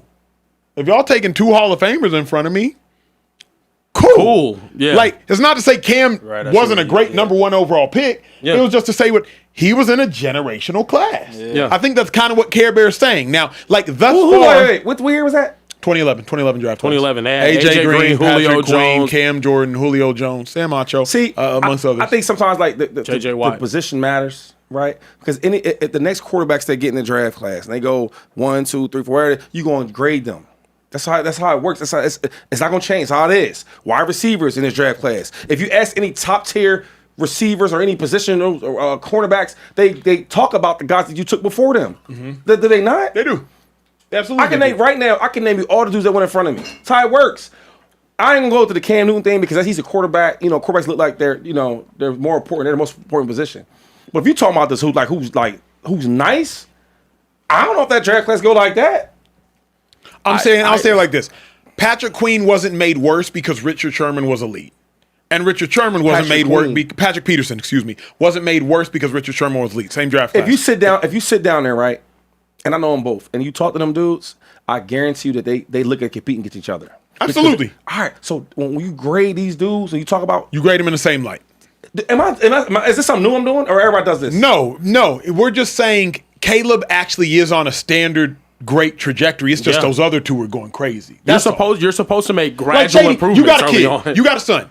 If your son comes back and is like, Dad, I got a 92, but the class average was a 97, you're not going to be like, dang, bro, you only got a 92. You're like, you got a 92. I'm going to stick to what I do best, and I do football. I don't know about these grades. Well too. Yeah, when I talk about these grades, I don't care about that. 60, 92, you cool with me, homie. We get ice cream and all that. I don't care what I don't care what the Caleb's going to the playoffs, and he got 10 wins. He should be cool with you too, homie. No, we talking about football. And when I look at all the other quarterbacks, I say you grade it. That's what we do. Where else? This is crazy, yo. When I hang up, listen, when we done with this show, I'm calling every NFL dude I know. That was nice.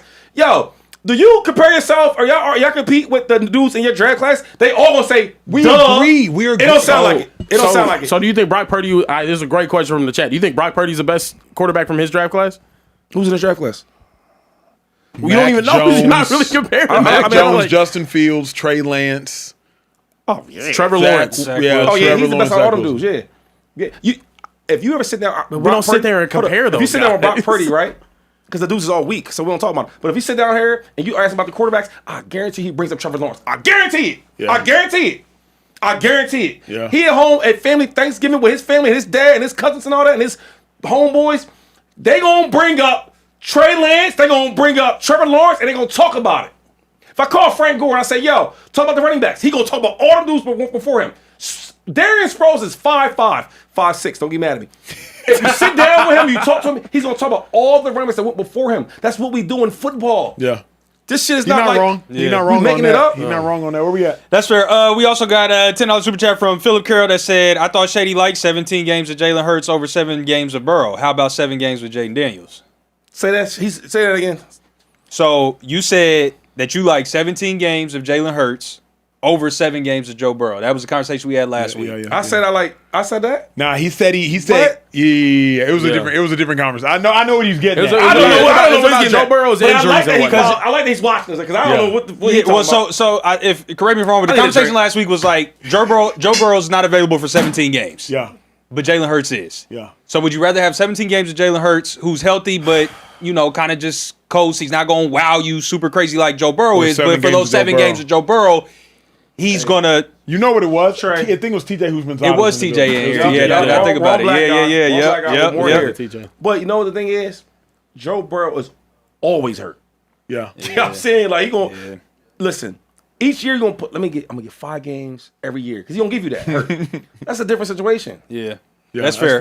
Taller 340 says Shady will say this, then swap for Hurts. A win is a win for Hurts, but not for Caleb. That's crazy. That's fair. Tall up 340. That's the fairest take I've ever heard. That is when your Eagles win and a win is a win. A win is a win. We got it done. Whether the defense did it, if the defense did it, or we showed up, we a complete team. If Caleb's team goes crazy in the playoffs and they running the ball all over everybody, and then they make it to the Super Bowl, he plays the Bills and then cooks that bad secondary.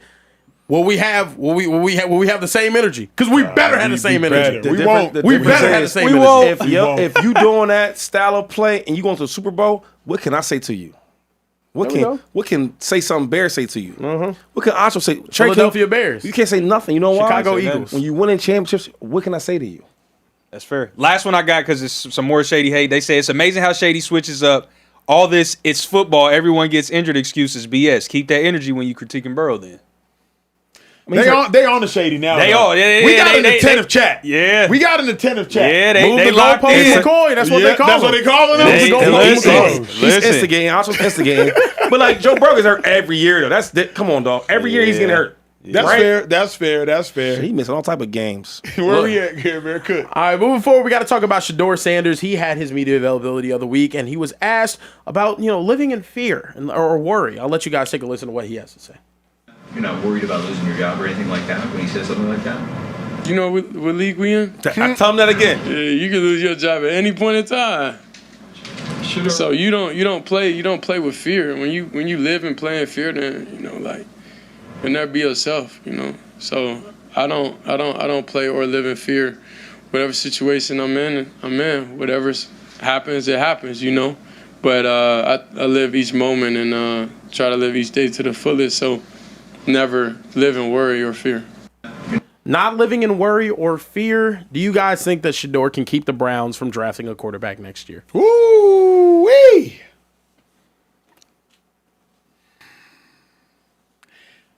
He can. I don't know if he will. He absolutely can. If you're the Browns, are you comfortable and content rocking with Shedeur for another 17 games? Because here's the problem.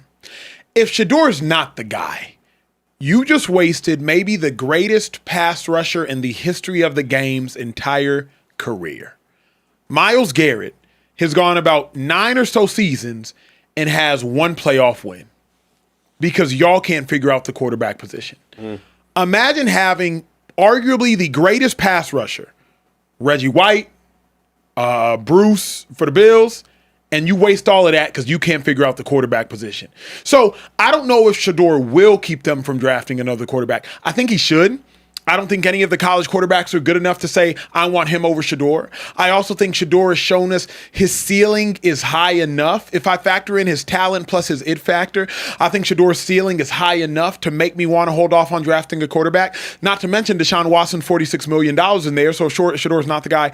Let me go to Deshaun. But that's a good question, 2-5. That's a good question. It ain't that good of a question. You know why? He can't control that. You know why he can't control it? The Cleveland Browns are terrible front office. They are. Bad coach that makes bad decisions. I don't agree. I do, right? I don't live on the old. And I feel like right now, they're going to draft a quarterback. They mess up everything over there. What do they do good, though? Shady. In the front office. You got a head coach that really don't like the superstar young quarterback. I feel like the owner made that decision to make Shedeur the starter for the whole year. And then the GM, you go out there. Listen how this sounds. The GM goes in the draft. He picks a 3rd-round quarterback. Then he picks a 5th-round quarterback. But the 5th-round quarterback is head and shoulders above better than the 3rd-round quarterback. You having a quarterback competition with a 3rd and 5th rounder. That never, ever happens. I've never seen that before. A 3rd and 5th rounder quarterback competition? You go out there and you get Kenny Pickett. Then you trade him. Then you got a 40-year-old quarterback on your roster. That's not mismanaged? Here's what I won't allow you to do. I won't allow you to create a narrative where Shedeur is absolved of any responsibility. So if Shedeur doesn't start next year, we'll say, well, the Browns don't know what to do with anything. The Browns have maybe the greatest rookie class of the last 5 years as far as contributors. Quinshon Judkins. Isaiah Bonds played really well. Harold Fannon's played really well.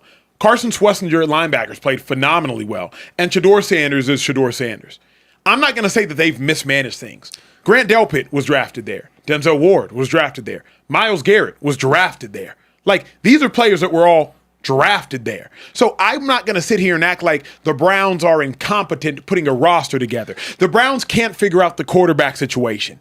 I will never argue with you on that matter. And they had Baker and should not have let Baker go. But if Shedeur's not the starter next year in Cleveland, I can't absolve him of any responsibility by just saying, oh, the Browns are stupid. They don't know what they're doing. Let's look through the smoke screen he just put up. I didn't say no other position but the quarterback position.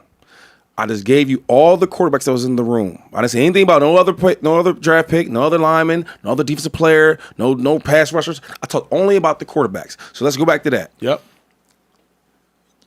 The Browns drafted a 3rd-round quarterback. Yep.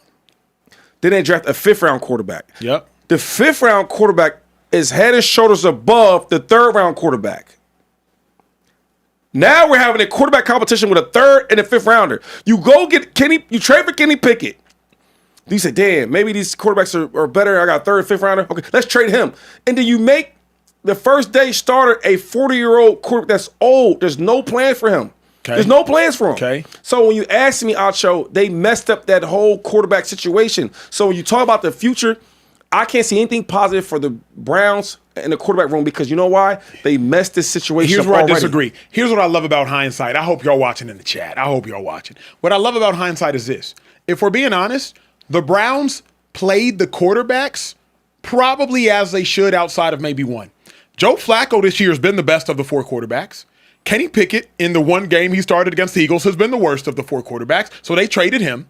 And then you could have played Shedeur over Dylan Gabriel. What do you mean? What do you mean? I can't let you compare one quarterback playing for the Bengals and having good games. What? We saw what Joe Flacco looked like when he suited up for the Browns. Also, this narrative that the Browns front office does somehow have it together, they, for my entire lifetime, have not been able to figure out the most important position in football. And they did the worst job that I've ever seen them do this year. No. They drafted well. Here's my Johnny Manziel Guess what was they a always first-round draft for them. Here's my first off, Andrew Berry's the general manager there now, number one. But number two, drafting Shedeur as management, getting a 1st-round talent in the 5th round, by the way, guys, is better than getting him in the 1st round. Just FYI. Sure. So, like, we can't say the Browns drafting Shedeur in the 5th round was dumb. It was the most brilliant thing, if Shedeur pans out, that the Cleveland Browns have ever done. Do you think getting drafting a 1st-round him talent and Dylan Gabriel in the 3rd and the 5th was no, smart? Of course that's dumb. But here's the thing. You didn't think Shedeur was still going to be there in the 5th. So, in retrospect, it was smart because everybody else passed upon Shedeur. So, at the point in which I can get Care Bear, I love removing it from sports. Let's make it relatable for everybody, Care Bear. If you get yourself if you go to Neiman's or whatever store you shop at and you see a jacket's $10,000 and you can't afford it, or you don't want to afford it, so you buy the $2,000 jacket, and then you come in the next day and the $10,000 jacket is marked off for $1,000 or $500 and you buy it too, I'm not gonna knock you. You got Shedeur at a discount. You got Gabriel first. You either didn't want to afford Shedeur or you couldn't afford Shedeur. And then you wake up on the next day, mind you, because Dylan Gabriel was drafted on day 2, if I'm not mistaken, in the 3rd round. Shedeur was drafted on day 3. So now you reassess in the draft meetings and in that, and you're like, wait a second. If I can get Shedeur for a 5th round pick, I'm going to get him. Y'all, that's not dumb. That's brilliant. It's brilliant. So when the owner has a meeting, he's okay, GM, Mr. GM Acho. Well, if you want to get two quarterbacks, why'd you get the 3rd rounder and you get the 5th rounder, and now we're going to play the 5th rounder now? That's on the coach. It's not on the GM. You know this better than me. They all together. Yes, they all together. But you get the 3rd rounder because you think for whatever the 3rd rounder's better. Because you see how smart it is. So I'm asking you, when the owner, you don't think he's going to look kind of dumb? You go get the 5th round. You go get the better quarterback in the 5th round, and you take the 3rd rounder. You could have taken the 5th rounder in the 3rd. Right. And I'm looking at you like, yo, so why are we playing him? Because guess what? The 3rd rounder quarterback is not going to play no more. Here's my problem with what y'all are doing. You could have had another draft pick and used that on something else. That don't make no sense. 2012 draft class, 2021 draft class. Wait. Before you take your take, because I had to take, I forgot about this. Yo, I don't care who the GMs are. If you look at the Browns organization, they draft some bad quarterbacks. I agree. Johnny or they're made bad. was I bad. agree. I agree. Right? You keep saying it's Baker Mayfield. Brandon Weeden was bad. It's so many of them. It was trash. And you're doing the same thing. You go out there and get Dylan Gabriel in the 3rd round, then you get Shedeur in the 5th. Bruh, tell me how that makes sense. The Washington Commanders did it with Kirk Cousins and Robert Griffin. What rounds were they? 1st and 4th. Okay. So the first, you guarantee we know who's going to start the first rounder. If he don't get injured, there's not even no conversation about it, correct? But either way, it happens. No. What I'm saying is there's no conversation about it. Yeah, but Robert came back and Kirk was just better. And then obviously Trey Lance and Brock Purdy. Yeah, that one was an outlier. But real quick, Dylan Gabriel is a backup, right? And Shedeur is too. No, but he's a real backup. He's not with his job back anymore. We won't see no more of him starting at all. Okay, we know this. But what I'm saying is, you got old ass Joe Flacco on the team, and you had Kenny Pickett. Those are also backups. Mm-hmm. Why not have Shedeur be the guy or the number 2 on the roster, whatever? And then when it's time for the rookie to play, let him play. Because you already have backups. Now you got an extra backup that's not even going to play, and you took him in 3rd and the 5th round. That don't make no sense. Okay, I don't see no teams doing that. But here's I don't know why nobody's bringing this up enough. Y'all realize we punished the Cleveland Browns more for doing what no other organization was willing to do in drafting Shedeur. So what y'all are communicating, intentionally or unintentionally, is this: the Browns would have been better off not drafting Shedeur. Because then, to have drafted Shedeur and played him is now being punished. They drafted him in the 5th round because he was still there. He shouldn't have been there. He should have gone to the Ravens because the Ravens wanted to draft him. Shedeur said no. He should have gone to the Eagles because the Eagles wanted to draft him. Shedeur said no. He happened to be there. So they draft him. And now y'all are punishing the Browns for doing something smart and drafting a 1st or 2nd round talent in the 5th round. That's not what we're doing. I'm saying, why go out there and go get Dylan Gabriel and then go get Shedeur? Because you didn't know Shedeur was going to be there. That's why. But what I'm saying is, we know that who's better. Take the better quarterback earlier. That's how it typically works. So now you go get both of them. No, that don't make no. You got why you got both of them? For? But a lot of quarterbacks were taken before Shedeur. So a lot of people, not just talent, a lot of people just wanted other quarterbacks more than Shedeur. So it's hard for me to hear y'all say why draft them both when ultimately it worked out. So hold up. So GMs that I know of, right? They got egos, correct? Isn't that how that works? Of course. So wait. So how you think it looks where the 5th rounder is outplaying the 3rd rounder, and he's potentially going to be our guy, and we have the 3rd rounder on the team? It looks like you wasted a 3rd round pick is what it looks like. Because what's the owner going to say? It didn't make sense. Didn't make much sense. Oh, it don't make sense. Didn't make much sense. I don't know. Yeah, right. I'm talked out of it because whenever we talk about the Browns front office or coaching staff, it's Stefanski won. They're sitting at 3-11, 3-11 because they don't have a quarterback. Because they're a bad run organization and a bad coach. Because they have been a bad run organization. That might be true. But the bad coach part? He's not playing. He's not coaching right now. But Care Bear, what you're saying is lazy because I can legitimately defute you with all sorts of evidence. I can defute you with a record. Schlesinger is a good draft pick. Fannin, a good draft pick. Isaiah Bond, a good acquisition. Judkins, a phenomenal draft pick. Graham, a good draft pick. And they manipulated that pick to now have another first-round pick. And you got maybe your future franchise pick in Shedeur in the 5th round. 10 out of 10. And they have a 3-11 record. Because they don't have a quarterback. Hold up. And that's still their problem. You still have a huge question mark about who your quarterback's going to be going into next season. And a 3-11 season. Another wasted season down the line. You have the best player, and I kid you not, the best player in football having one of the greatest seasons we have ever seen in the history of football. Probably if not the greatest defensive season ever. Let me ask you this. And nobody cares because the team is utter dog crap. Let me ask you this then, Care Bear. What should they have done?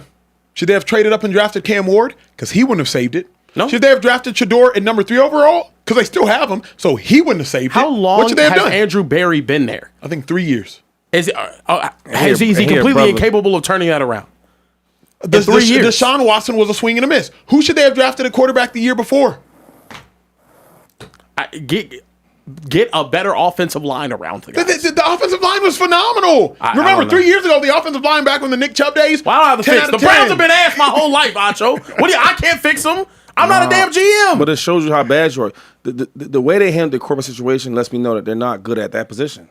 They're not. They've been doing it, all these trash quarterbacks before Shedeur and Dylan Gabriel. But you had the chance to get Shedeur earlier. You should have did that. And maybe use the 3rd round for something else. That don't make no sense to me.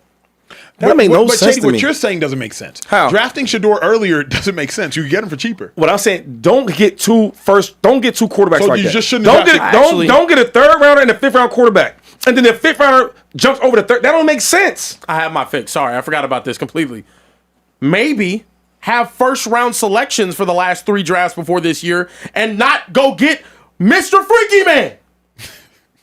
Oh, no, he was nice. I'm sorry. Oh, no, Freaky Man was nice. Crazy. Yeah, he was I nice. understand he was nice. Yeah. Was he worth leveraging your entire Yes. future on it? I don't know. Yeah. I don't know about that. Yeah. Especially Yeah. coming back from that. But he was. Nah, he Because was like that. They missed out on 3 first rounds. But here's 3-11. here's Yeah, what he I like hate that. when people do, and I lived in Cleveland. I played for the Browns. Obviously, they drafted me. I hate when people do what you're doing, Care Bear. You got to remember, no free agent is going to go to Cleveland. That's true. So the only way you can get a free agent is by throwing him a bag that Yeah. is so dumb he can't say no.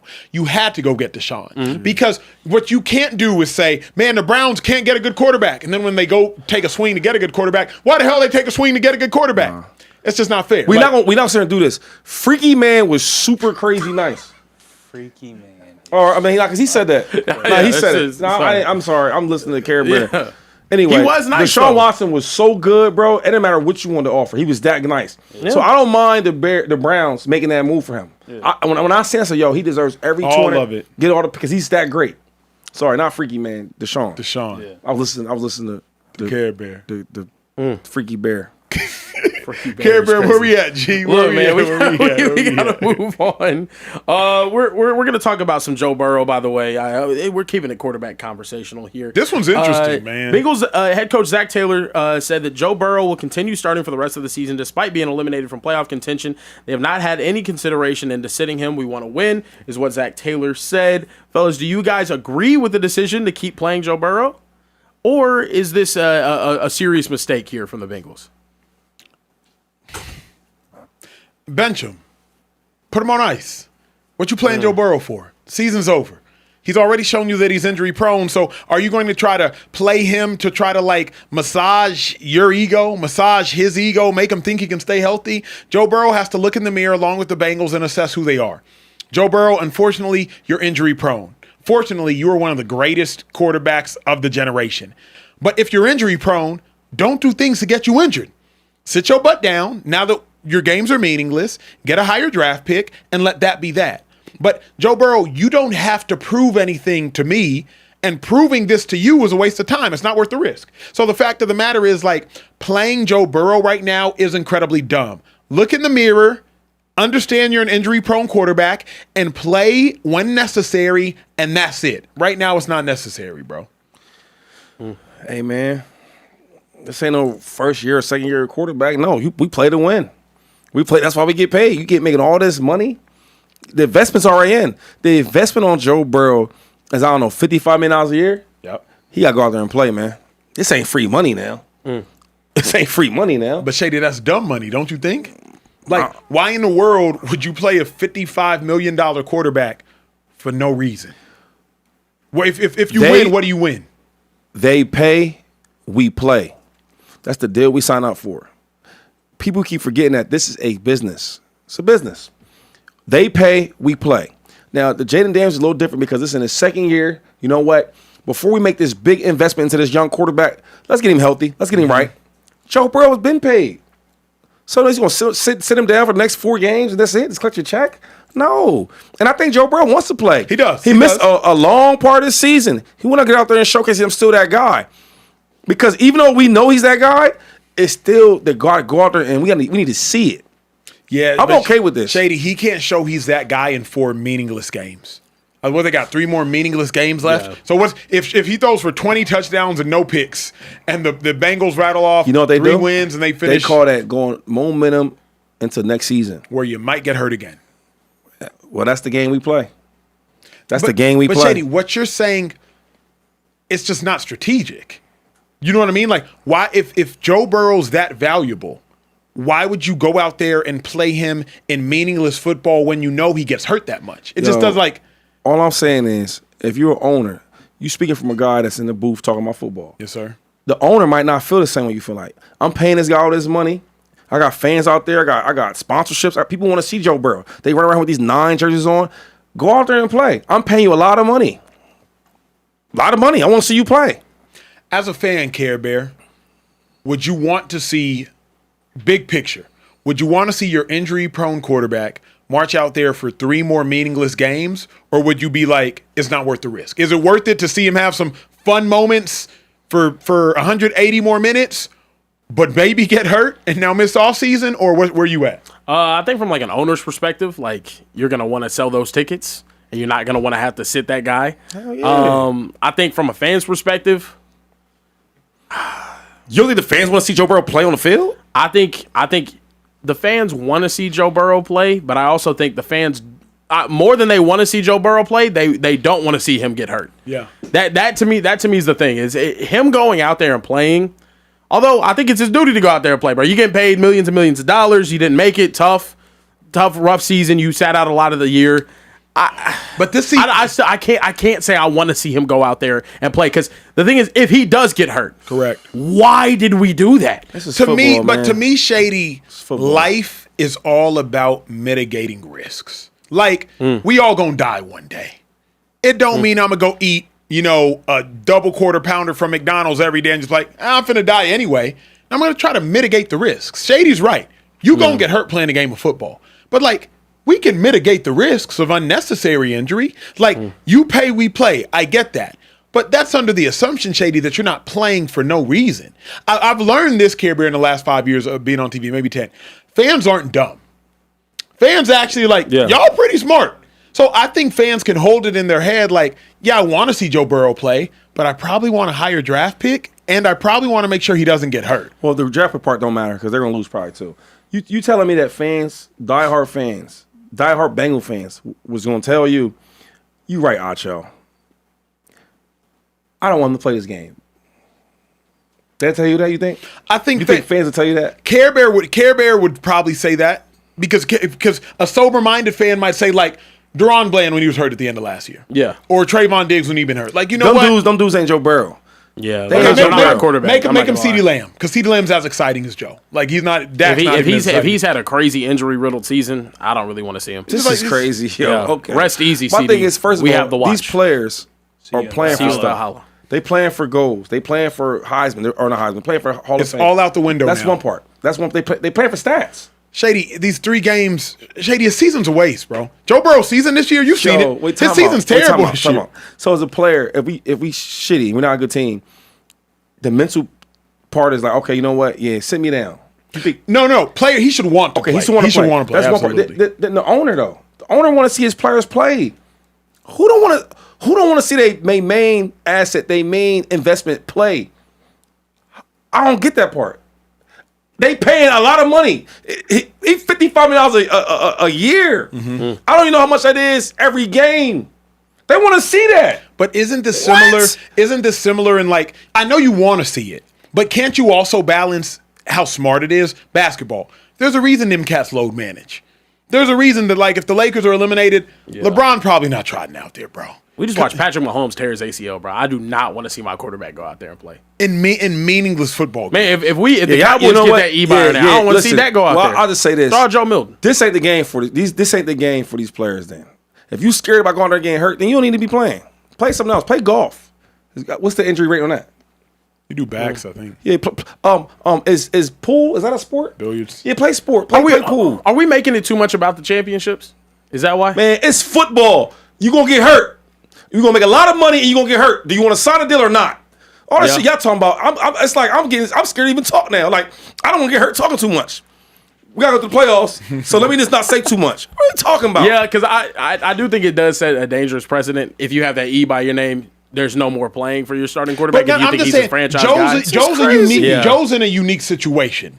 Joe is injury prone. He accelerated coming back from his injury. So to me, Joe's like Jayden.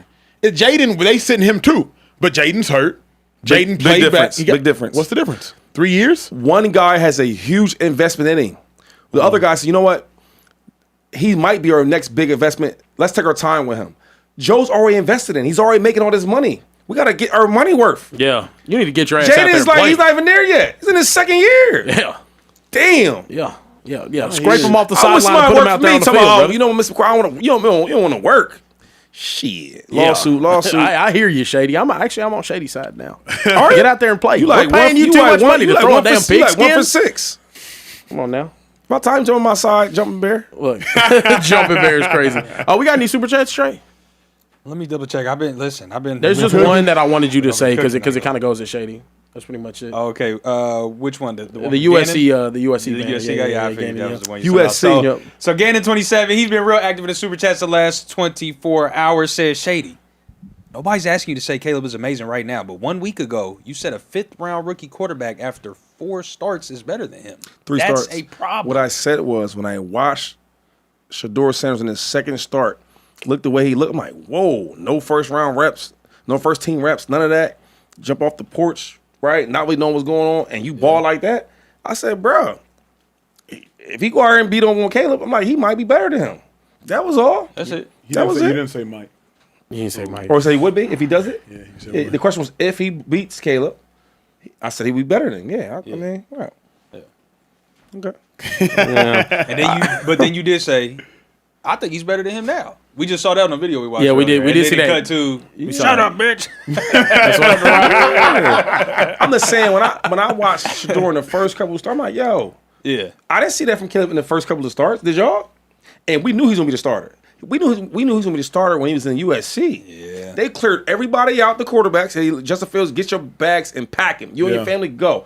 Then they started getting all these players from getting linemen, wide receiver, getting running back. They did everything for him.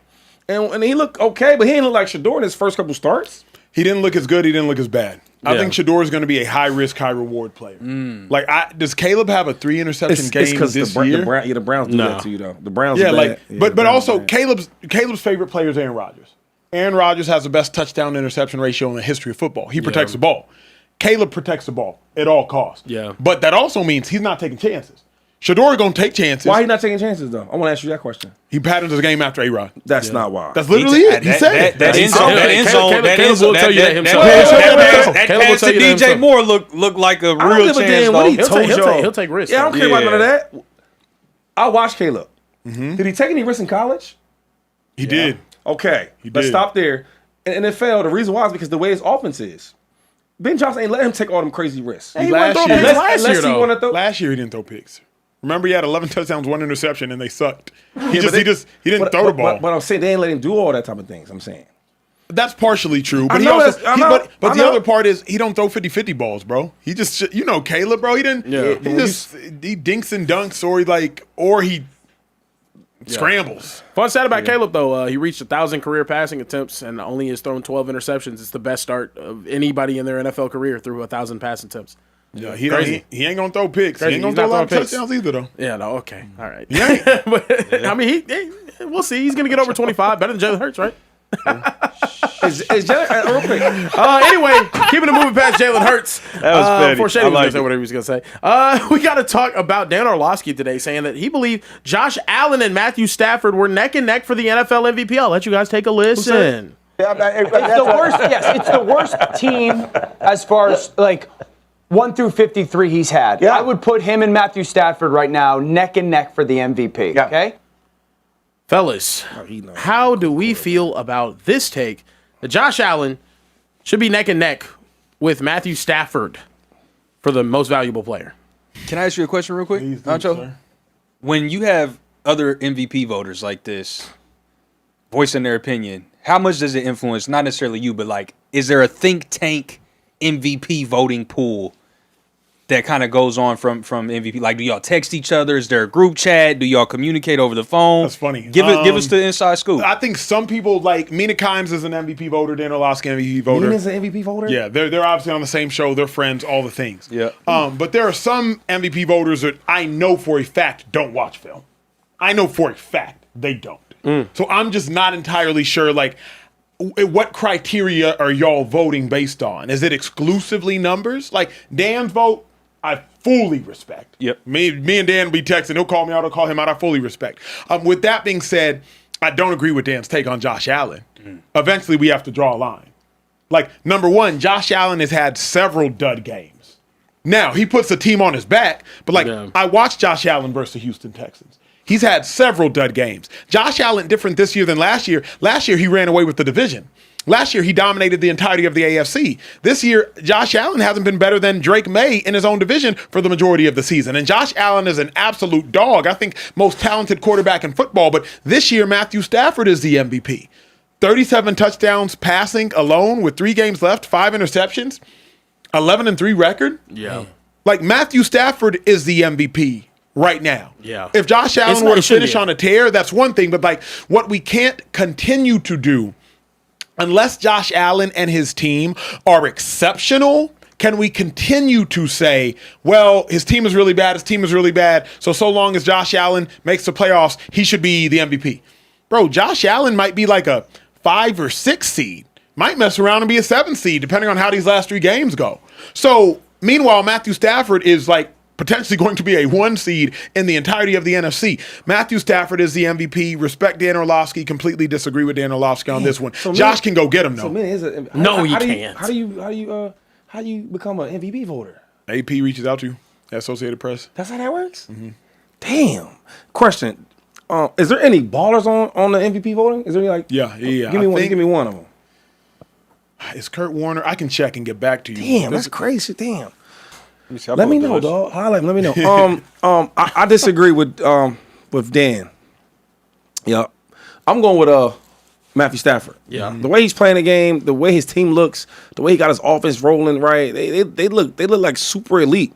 And it's been an up and down year for a lot of different teams, but the Rams look like they're solid. And I think the big reason is because Matthew Stafford. That should be simple. Like, yeah, come on, dog. I don't even really think it's a conversation. And also, I really don't think Joe can catch him at this point. I really don't. We're talking about a guy that has... Josh. I don't think Josh can catch him at this point. We're talking about a guy, Matthew Stafford, has 12 more touchdowns and half the amount of interceptions. And he's also shown up in big games and cooked. Your 49ers were looking real hot, Acho. Guess what happened? 4 touchdowns put on their head. We're talking about... dude, he is having probably the best touchdown to interception ratio, best passing season we've seen since a prime Aaron Rodgers in Green Bay. He's incredible right now. He's been unbelievable all season long, and I honestly shouldn't be a conversation. I do agree Josh is more valuable to his team, but Matthew Stafford is still damn valuable. Fair, because that's where I'm like, if you want to say that Josh is more valuable to his team, I'll hear that. Yeah. But at the point in which it's comparable, because Matthew Stafford is obviously valuable, and Matthew Stafford is dominating the entirety of the season outside of a Carolina Panthers game, then you have to say Matthew Stafford. Again, if Josh Allen was the 1 seed, maybe a different conversation. Yeah. If Josh Allen didn't give us several stinkers, maybe a conversation. Yeah. Now, Josh Allen does have rushing yards and rushing touchdowns, Care Bear. He's got 12 of them. Yeah. You factor in Josh Allen's 12 rushing touchdowns, now all of a sudden it looks very comparable statistically speaking. But, like, to me, what Stafford has done the entirety of this year should give Stafford the edge, in my mind. It's how efficiently Stafford is doing it, though. Outside of that Carolina Panthers game, he really doesn't have a bad game out there. Correct. Josh Allen played terrible against the Falcons. He played terrible against the Dolphins, and then he played terrible against the Texans. And I'm not here to what do they call it? Something with hairs, split hairs with you guys about wins and losses on their resume, because both teams are really, really good. But what Matthew Stafford has done this year, especially after the start early on, losing to the Eagles, getting Devontae Adams and Puka involved through their injuries and whatnot, it's not even a question in my opinion. It's Matthew Stafford's year. I also think, to your point, Matthew Stafford has had several more wow games than Josh Allen while also being very good. Matthew Stafford had a 5-touchdown, no interception game against the Jags. Then he backdoored and had a 4-touchdown, no interception game against the Saints. Then he backdoored and had a 4-touchdown, no interception game against the Niners. Then he backdoored and had a 3-touchdown, no interception game against the Cardinals. Matthew Stafford has had so many wow games that we have to say a better record than Josh Allen, more highlight performances than Josh Allen, more consistently elite play than Josh Allen. It should be Matthew Stafford. I will say at this juncture, I have Josh Allen above a Drake May. Yeah, in fair. the MVP conversation, which is crazy because 2 weeks ago it's Drake May, and then it's Matthew Stafford. It's fair, but the only reason, I'll put it like this: the same logic by which Josh Allen should be in the MVP conversation, Drake May does and more. The reason Jordan's better than Kobe in large part, is because Kobe and Jordan are the same thing. Jordan's just a better version of it. If you want to say that Josh Allen should be an MVP because Josh Allen is playing with doesn't have a lot of talent, what the hell does Drake May have? So Drake May, defense. Sure, Come on, sure. I'm saying sure, but Josh Allen still has James Cook. yeah, We always omit that incredible name when we're talking. He balls. That's true. The best running back for the Patriots didn't start until 4 weeks ago. Stephon Diggs ain't even going to go for 1,000 this year, if I'm not mistaken. I'll ask you this, though. This past weekend, do you think Drake May had a good game? Not good enough. Do you think he had a good first half? Absolutely. Okay. Absolutely. Up 21-0, but you don't think he had an overall good game? Not good enough. Yeah. That's what it is. Not good enough. That's Josh Allen's reality every week. If it's okay, they're probably losing. He has to be exceptional almost every single week, and he is exceptional almost every single week to be able to go out there and win games. So he is, in my opinion, if we're talking about the most valuable player to his team, it's him. He is the most valuable player to his team in the entire NFL. But wouldn't you say that Drake has done what Josh has done this year? No. They beat each other. Drake has a better record, I still think, by 1 game. Drake ain't playing with nobody. Josh ain't playing with nobody. Does Drake have a better defense? Sure. Yes. Yeah, he does. But He definitely does. But does Josh have a better offense? Hell yes. I mean, James Cook alone is better than Bro, the Patriots aren't good, man. Offensively, the Patriots aren't. Drake May. Yeah. Shout out to Trayvon Henderson. Matt Collins out there, yeah. Their wide receiver core, I think is better than the Bills. I think everybody's wide receiver core better than Bills. Yeah. Them dudes be balling like low-key. They're just not great. Yeah. It's a rookie, Kyle Williams. Good try-hard guys, I feel like. Yeah, exactly right. But they try hard. They do try. That's true. They do try hard. Drake's schedule also has been a whole lot easier than. Yeah, that's a really good point because they were last in the division last year, so they got the Bills. The Bills seats. have been it's murderers row. If you're voting right now, Care Bear, give me your 1 through 5. In MVP voting, Yeah. 1, I'd give you Matt Stafford. Yep. 2, at this point, I give you Josh Allen. Yep. 3, I'd give you Drake May. 4. To be honest with you, at 4, I'm giving you Myles Garrett. I think defensive players have to have. He should be in the MVP conversation, but a defensive player is never going to win that award ever. Ever again, it's just not going to happen. And then at 5, really a toss up. There's so many guys there at that area. I'm gonna sneak Christian McCaffrey in there somewhere. I'm gonna sneak McCaffrey in there. Yeah. I'm gonna sneak him into there at 4. Bijan might have a 2,000-yard all-purpose season. There's a bunch of guys that are having good years, but McCaffrey, really, really good. Yeah, the 49ers are cooking. Speaking of those 49ers, Albert Breer put out a tweet a couple of days ago saying, no Nick Bosa, no Fred Warner, no Brandon Ayuk, assorted other injuries, Purdy and Kittle missing chunks of the season, and the 49ers are still 10-4. Yeah. Kyle. Acho, you have a take that you believe Kyle Shanahan should be coach of the year. I'll let you expound upon that. Go ahead and tell us. Kyle Shanahan is coach of the year right now. He's never won coach of the year before, as great of a coach as he's been, but you could suggest Kyle Shanahan has had no more impressive coaching feat, 2-5, than this year.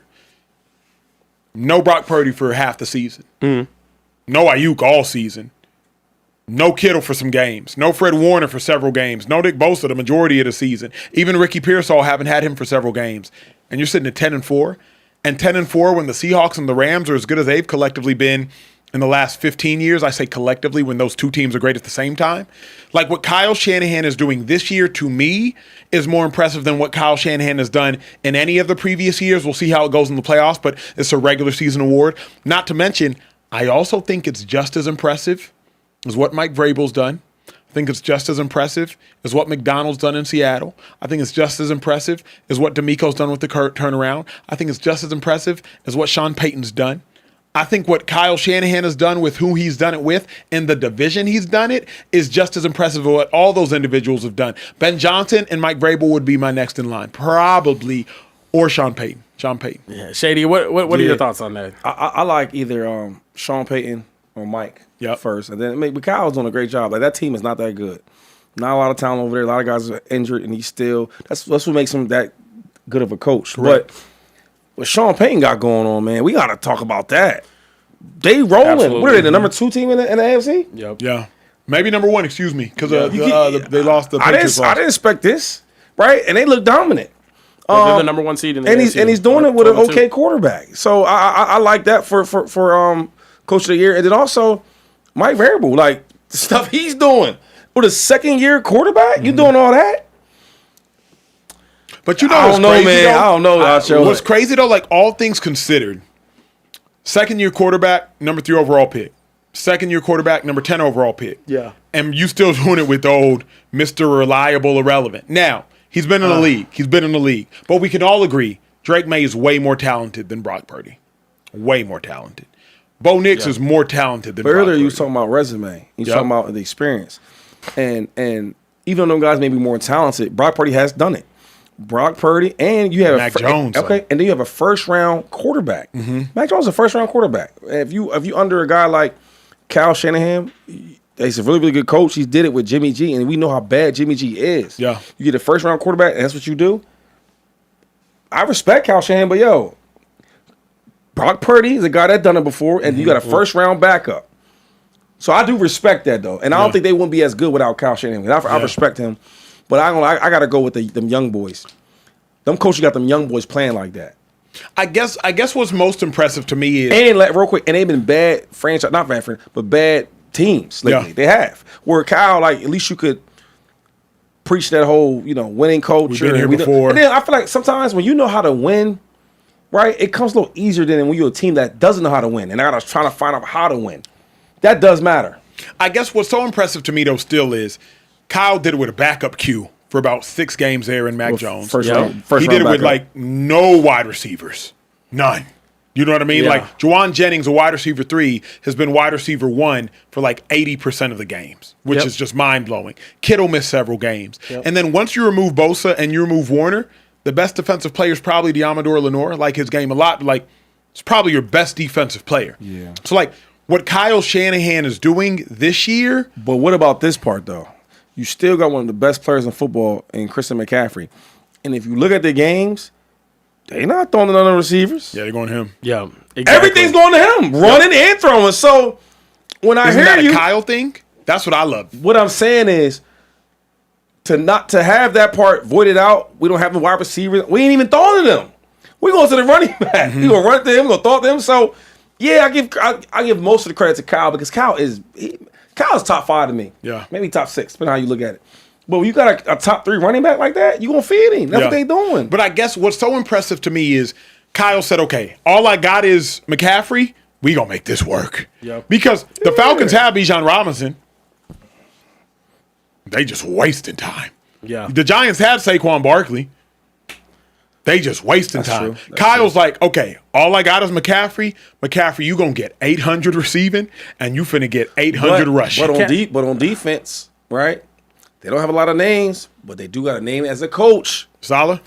Robert Saleh. Yeah. And when they got him, I said, oh, so you're going to get rid of all the defensive players, but you know you got a really good defensive coordinator. That's what the Bills thought they was doing. Give her all these names and have Sean McDermott as like the deep. It didn't work like that.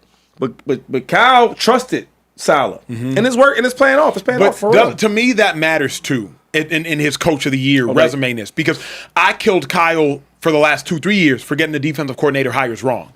Getting that defensive coordinator hire right and allowing that defensive coordinator. Coaching isn't just what you do, Nick Sirianni, you tell me this all the time. Coaching is also how you delegate and how well you delegate. So the fact that you were able to, with Salah, make sure the defense is great is what has Kyle in this conversation. Hufunga's gone. He's on that team with Sean Payton now. Dre Greenlaw's gone. Oh, he on that team with Sean Payton now. Patrick Surtain, he on that team with Sean Payton. So the fact that, like, you have this defensive just figure it out guys, and they figuring it out. Go ahead, wait, before you go real quick, Kerber. Yo, McCaffrey got 800 yards receiving and 900 yards. Yeah. You know what's crazy, though? And I got to just bring this up. This is like why the gift and the curse with Kyle Shanahan. Because he is so good. He could do so many things with less. But, yo, you got to win something, though. Like, it's hard for me to put you up there with Sean McVay and the Andy Reeds. And all these other coaches were like, yo, you just good enough to get there. You know what I'm saying? Like, eventually we got to blame you for, like, yo, you are so good. You got to win one. You can't just keep going. But let me ask you, can't just keep showing up. Let me ask you. She's like, he loves me. He sold as a play caller at 3 Super on, Bowls. no. In 3 Super Bowls, he sold I don't know who blamed, because I don't blame it. I'm just saying. Sorry, two of gotta them win for sure. one. I hear you, but Two of them for sure. You're going to tell me this. Kyle Dog told me great coach, bro. Y'all are going to let one play be the difference in Shanahan and McVay? One play. No, it's multiple plays. No, it's hold on. decisions. Listen. Done, McVay has 2 Super Bowl appearances and he has 1 win, correct? Yep. As a head coach. Yeah. Shanahan has 2 Super Bowl appearances, 2 losses. That's it. The Niners were up on the Chiefs in overtime by 3, and it was 4th down. And Mahomes converted the 4th down. If Mahomes does not convert the 4th, that's why I say one play, right? Obviously, McVay has it, the Niners don't. But what I'm saying is, like, if we're really talking ball, and forget stats, because Shady don't want to talk about it, and we really watch the game, Kyle Shanahan got a lead on the greatest coach of all time in the playoffs. I just can't act like the gap between Shanahan and McVay is just like... You doing it right now, Macho? Hold up. You playing the if game, dog. Shady. Football is a game, right? And we talking about the pros, not high school, not the easy college football player. The pros. We don't need to do the ifs. Please don't take the ifs out. You're a good guy. You're a smart man. If this and if that, what? No. You go out there and you coach and you win or you lose. He always loses. He's a great coach. I'm okay with saying that. You need to be okay with saying that. He is a great coach. He's just not as great as Sean McVay. He's just not as great as because of one play. No, it's not because of one play. I can't let you do champion. He's not a champion because of one I play. can't treat Hold up. a champion coach the same as a non-champion He's not coach. a champion, Shady. If you keep saying this, if I'm done talking about it. I haven't used the word if at all. Stop saying one play. I won't say fine. I won't say if or one play. Win a championship though. Can I bring up something win before you go? Go ahead. I don't want to go. Kyle Shanahan was also the play caller for the Atlanta Falcons when they were up 28-3.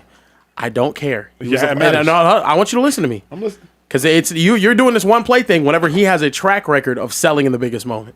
They were up 28-3 in that game. And this is just the start. We're going to go to the game that you're talking about. They're up 28-3.